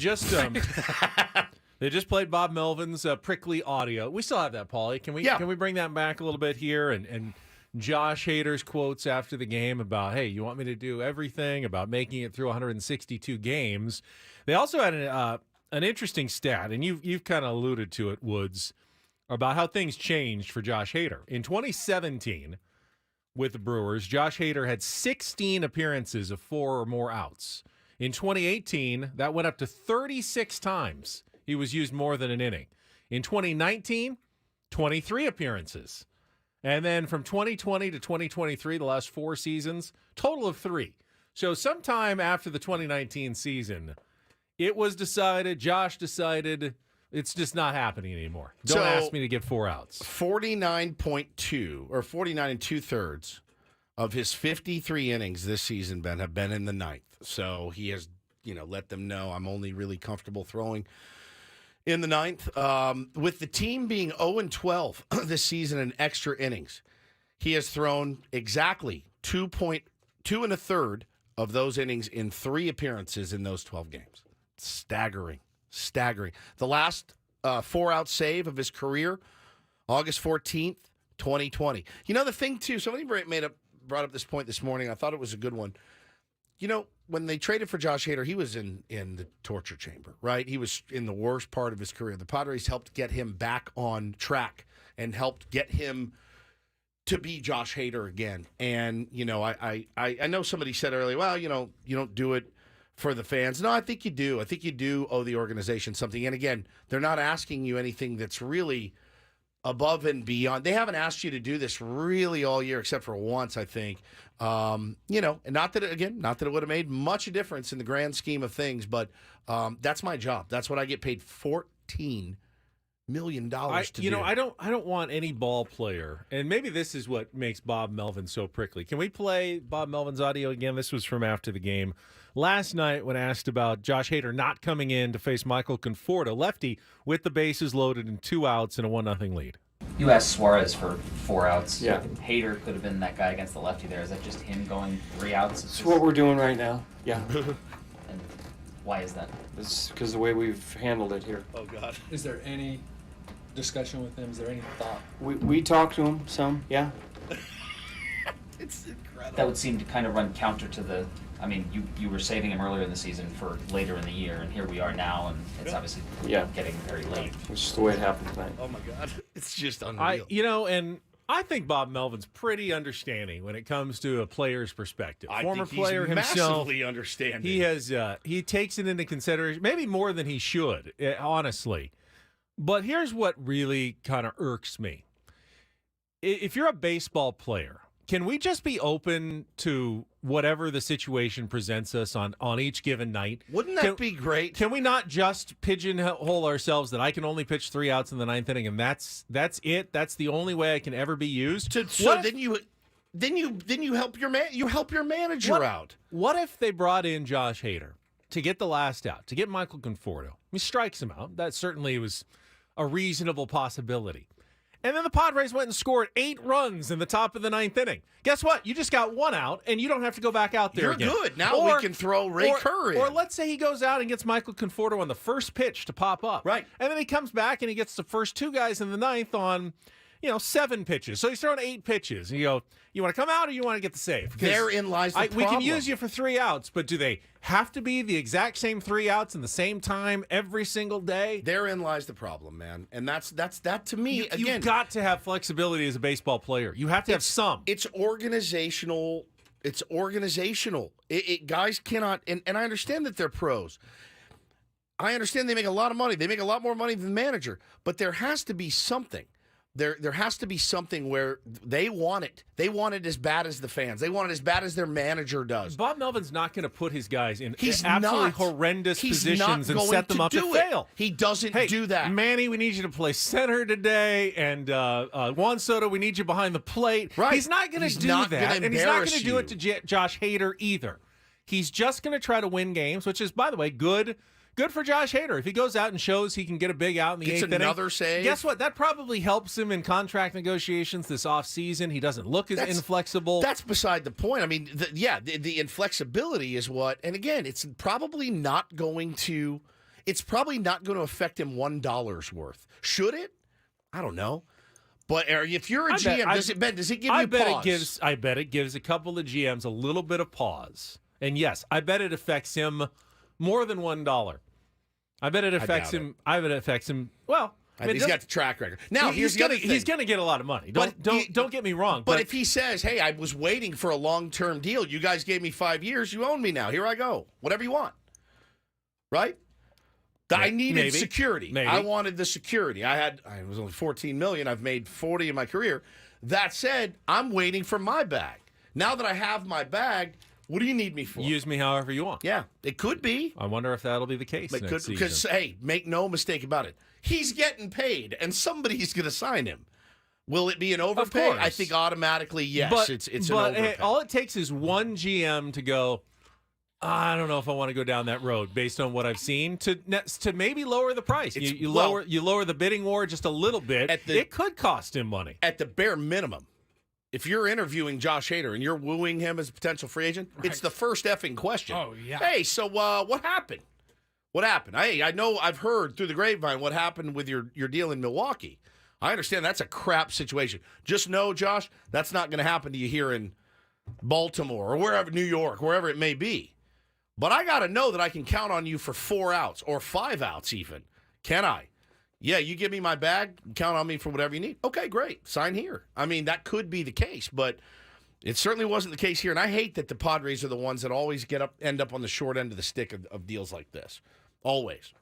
You know, and one thing we haven't really talked about is if you go, and we don't have time now, we'll do it next. I want to talk more about Kevin Acey's article, came out yesterday, laying out some of the guys that are going to be departing free agency. You look at some of the deals, and that's what kind of makes you bang your head in the wall and go, these contracts don't make any sense. And now we're losing all these guys that have had monster years. They don't make sense. And that's what we need to talk about. All right, we'll continue the discussion with Bennett Woods next on San Diego's #1 sports station, 97.3 The Fan.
Will Juan Soto have to be traded because of payroll concerns? Even though I'm the one that brought up a Juan Soto trade, I don't ever want it to be because you have to trade him because you can't pay him. That's bad planning. This hour on The Fan brought to you by Ashley Furniture. Fall is here, and at Ashley, seasonal decorating F is happening? Turn around. is a breeze. Snuggle up on a sectional What in the... or ultra modern sofa. Gather outside with a new fire pit or conversation set. Ashley has everything you'll need. Shop in store or visit ashley.com today. What's going on? Halloween? There's like a somebody like SeaWorld, I think, is here promoting. She was like, is that because it's National Shamu the Whale Day today? Because it is. No, but she's just standing. She's just lurking outside. Staring in here weirdly. All right, like open the door. No. Yeah, let her in. I'm scared. It was scary. Yeah. Do it. Hello. You're scaring us. Ooh, yeah. She's got that creepy look, like scary, scary, scary. Oh my God. Do not like this. We're all a little. No! Oh my God. She's great. Oh my God, man. Don't get behind me. Man, look. I hate it here. Yeah, I hate it here. Can we share a mic? Yeah, we need to. Even made it to the event. We're not. You're not part of our event. Polly, you want us Away to with you. Away with you. Can't come over here. Cross. What do we do? I hate this. So Paulie wanted us to go to this thing. There's no way. I just started sweating. I'm not kidding. I get too scared. I'm not good when it comes to scary things. So. That is. Hello. Yeah. She's really. Yes. You look nice. Good at your job. Go back to your seats. Absolutely not. All right, we'll check traffic while we try to clean up the situation in the studio here on 97.3 The Fan. From the premier Cadillac of Carlsbad Traffic Center, part of the premier auto family, here's Kelly Danick. Traffic is sponsored by California Coast Credit Union. Guys, we still have a number of problem spots. One is this crash on the Coronado Bridge heading off the island, approaching mid-span. It's blocking the right lanes, causing a huge backup if you're trying to get off the island. Also, vehicle over the side down the embankment on South 163 right at the 5. All that activity is over to the right shoulder. Watch out for some metal debris in the right lane on eastbound 52 before Mast Boulevard. Also, collision on the coastline, southbound 5. This is right before La Costa. It's in the second lane from the left. With MasterCard Local, CalCoast Credit Union members can earn 5% cash back on purchases made with CalCoast MasterCard credit and debit cards every time they shop at participating businesses. Learn more at calcoastcu.org/shop-local. I'm Kelly Danick with Ben & Wood, San Diego's #1 sports station, 97.3 The Fan. The YouTube chat is going bonkers. I am pouring. Jacqueline says zombie apocalypse happening. Feel my chest. Frijoles, ooh, you're sweaty. Dude. Frijoles says demons. That scared me to death. I'm not kidding. Santeria. Well, we don't practice it. We just go straight to the games. Wow, that was just something there. Maybe if Ben would start believing in aliens and ghosts, the Padres could turn things around. That was not an alien or a ghost. That was real. I don't know what that was. And I'm assuming she is a well-compensated performer, but those up me out. Oh, my. Really creepy. Dude, that was... And she was like... Her hands were shaking and stuff. She was into character for sure. You guys want to go to a haunted house this I year? can't. I just realized, Paulie, I can't do it. Maybe we need her to manage the Padres. Why? Well, I mean... Scare some life into Yeah, exactly. Who wouldn't want to play hard for them? Everyone. I couldn't get anything done if that was my man. She scared me to death. I turned out she's staring into the studio. I'm like, oh, good. This is it. I finally pissed the wrong person off. Looked like a possessed Erykah Badu. She was about to murder. It looked like she was about to murder me. Holy cow. All right, where were we on the... Oh, yeah.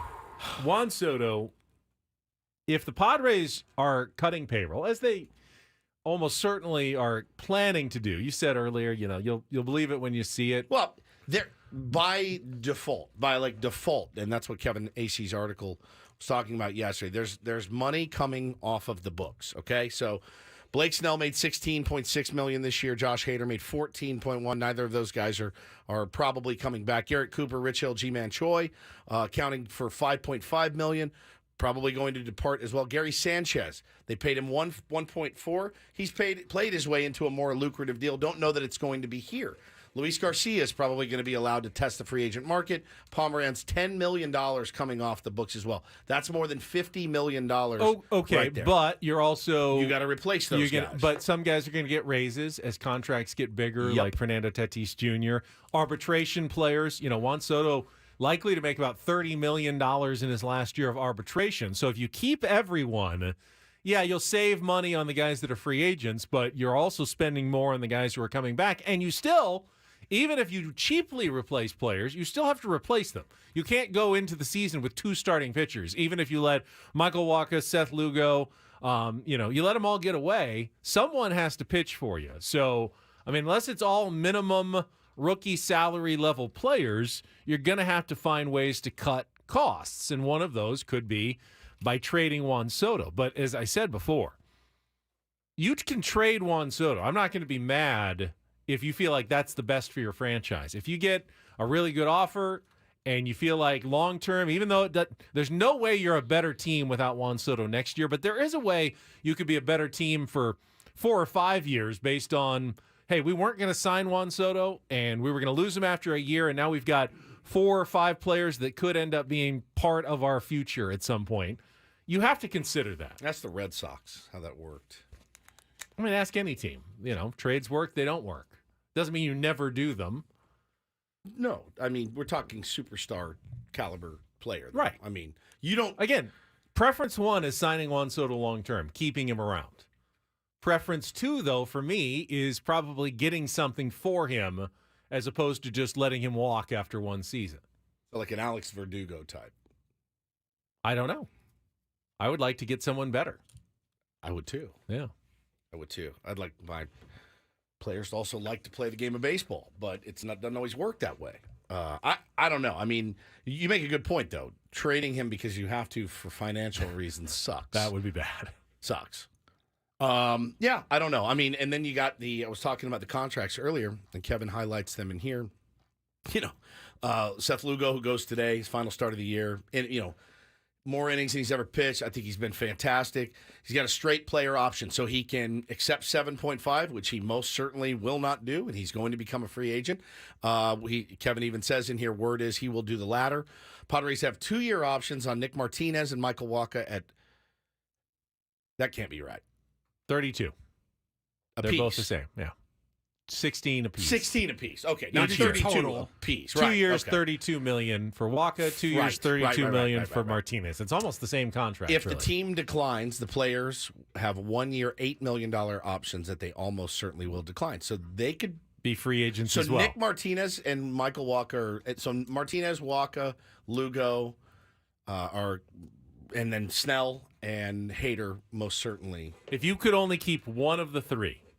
Martinez, Wacha, or Lugo, which one do you pick? It's a good question. I'm kind of resold on Nick Martinez, mostly because he's a guy that will do anything you ask him to do. Swiss Army knife. And he will bust his ass to do it. I think if you can work out a deal... Not that Lugo and Wacha won't. If you can work out a deal with Nick where he gets a little bit of a raise and maybe some more security, I think you look at that. I don't know that I give him 32 for 2 years, though. Bro, that's a good point. $16 million. For a utility Swiss Army knife out of the bullpen. Is he? He's not old. No. He's 30. They're all around the same age, aren't they?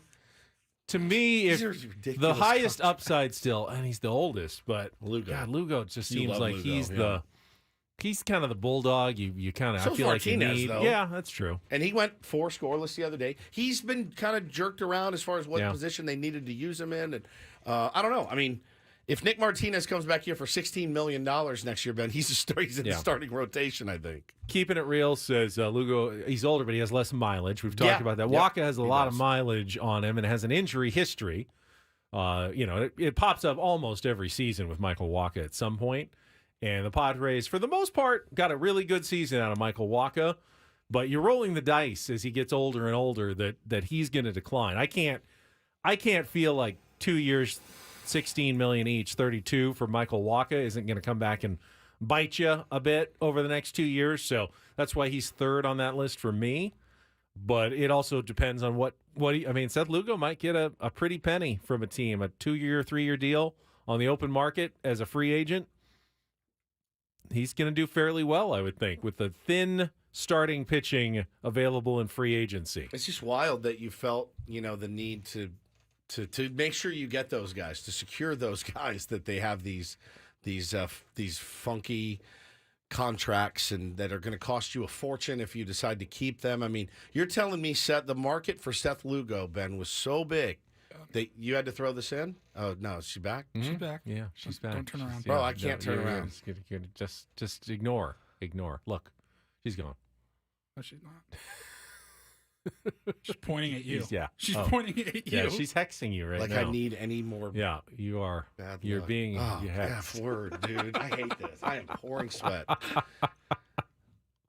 Oh, she's still tapping there? on the glass. No, yeah, I do not like this. I don't go to SeaWorld and go to their office and knock on the You're door. very scary. You did a good job. Oh, God. Oh, God. Just cranking her neck. I heard the door. Stop hiding behind me. As though I'm going to protect you at all. There's just no chance. You know how I always say, you leave me in the trenches? Yeah. This is me leaving you, throwing you to the wolves. There's a bat. Your bat is behind the door. I don't know if that's probably an appropriate response, but all right. She's still there. Violently. She's shaking. Like, did you see those ads for The Exorcist, the new one with the little there's a new girls? one? Oh yeah. Have you not seen those TV commercials? No. Creepy little girls. It looks so scary. I mean, it looks terrifying. Go away. And there's like Saw 10 coming out this month too. The Halloween movies. Go away. I'm not. threw a baseball. It's I'm not. They're laughing at you outside. They're laughing. I don't care. She has handlers. She's not a real demon. She has handlers from SeaWorld. She's very good. They're probably giving out Shamu sugar cookies at the same time.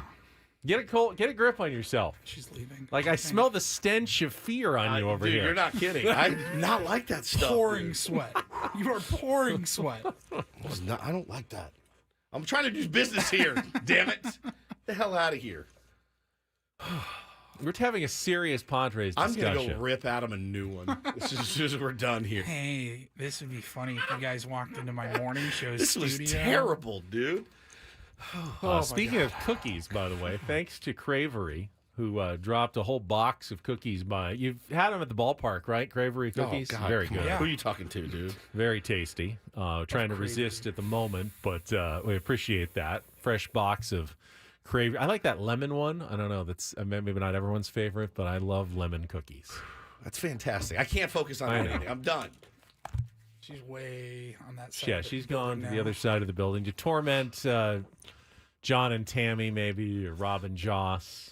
I do not like this, dude. How are you going to get out of the studio? I don't know. I'm taking my bat I with don't me. see. I mean, she may have already gotten Braden because I don't see him here. He's usually waiting around. So If I got off the elevator or something in the morning at 4 o'clock in the morning when I got it, she was there, I would have soiled myself. it's funny how we fear so many things that will never really happen. Sure. Like the ghosts and stuff, but there really could for be yourself, a scary dressed up lady who's in the elevator waiting at 4 a.m. when you walk in the building. All she has to do is just have the will to get up in the morning, get dressed, get in costume, and she could give you a heart attack. I could. When she I would walked in, die. I mean, that could literally happen. Like, you walk into your garage like at night, and there could be someone just waiting there for you. That's not super normal. That's not paranormal or supernatural. That could happen. But we get ourselves all worked up about the wrong things. That woman though is legit scary. Oh, God. Thought of another one. You know how we always have the things that we feared when we were kids? Yeah. So I saw a story. I think it was on Channel 10. Ben, did you hear about the Hells Angels that were arrested for assaulting someone in OB? And I thought to myself, oh, that's another one. Along with, I was terrified of when I was a kid of the Hells Angels. Motorcyclists? Yes, the Hells Angels. Just them in particular. When I was like 7 or 8, I remember my grandfather oh, don't ever mess with the Hells Angels. And I was like, well, it's right there in the name. I'm clearly not going to mess with. Well, they're also angels, though. I'm not going to mess with somebody. Yeah, the angels of hell. I'm not going to mess with the Hells Angels, Papa. Never. And I've been terrified of them since I was a little kid. And I saw the story pop up and go, oh, yeah. Still got me at 48 years old. If I see him on the freeway, I'll give him a wide berth. Terrifying. That's another one. I feel like a lot of those motorcycle clubs, though, also do a lot of giving back to the community. I think you're absolutely right. Good things as well. I think you're absolutely right. I'm not saying anything against the Hells Angels. Well, I'm you just better telling you not I have be. a healthy fear of them and always have and always will. I'm looking at Juan Soto getting blocked off of home plate last night. Yeah, why didn't we challenge that? That was. Well, because it was an infield play, and you're allowed to block home plate. Now, I don't the same one that we got banged why on. Gary Sanchez got called for blocking the home plate. I don't know why. I didn't want to finish the show because I saved this without calling Juan Soto out, since we were just talking about him, for what may have been the worst at-bat of the year yesterday. Did you see what he did in the third inning, or were you not watching at that moment? Padres made 2 very quick outs, and Juan Soto wasn't ready. He wasn't even in the on-deck circle yet. So he strode to the plate 15 seconds late, already down a strike because he wasn't there in time. He then fouled a pitch off, took a ball, and then took the worst check swing you've ever seen to strike out on what could go down as the worst at-bat of the year in Major League Baseball. I would bet. I think he's turned in enough good ones. Yes, I'm not saying that it's. You know what it is? You know who he reminds me of? And I think Red Sox fans would probably appreciate this. Manny had more power, but Manny Ramirez, he was a it's Manny being Manny. It's Juan being Juan sometimes too. I mean, it really is. It was like first pitch out, and all of a sudden it's like, oh, I wasn't even ready out there. It's like, too late. You're down 0-1. There's an affability about them. There's something that I always appreciate about Juan is when he comes up there, Ben, it could be the most tense situation in the world, and he's still looking back at the catcher, laughing, smiling. That doesn't happen. And I think some people look at that as the wrong way to do it. That's the right way to do it. Like, the moment's not too big for me. And does he always come through? No player has. But he reminds me a lot of Manny Ramirez. Not great defensively, plays the same position, can absolutely mash, can hit any pitcher in the league, righty, lefty, it doesn't matter. Just a pure hitter with a brilliant eye. I think that's Manny Ramirez in a nutshell. And Red Sox fans, Ben, they would take a bullet for him. What are we trying to do? We're trying to trade Juan Soto. I mean, you don't want the guy who's squeezing the sawdust out of the bat when a clutch situation comes up. I mean, it seems like they're trying harder, but that rarely is the path to success. You want a guy who's loose, relaxed. Manny's comfortable up there. Yep. Juan's comfortable up there. It is what you're going for. All right, all guests on Beto Woods appear on the Premier Chevrolet of Carlsbad fan hotline. Save money the right way with Premier Chevrolet of Carlsbad. Visit them today in the Carlsbad Auto Mall. Chevrolet, find new roads. Braden and Coach coming up next. Thanks to our executive producer, imaging director, Paul Reindl. For Stephen Woods, I'm Ben Higgins. Enjoy the rest of your Tuesday. We'll talk to you tomorrow morning at 6 a.m. right here on San Diego's #1 sports station, 97.3 The Fan.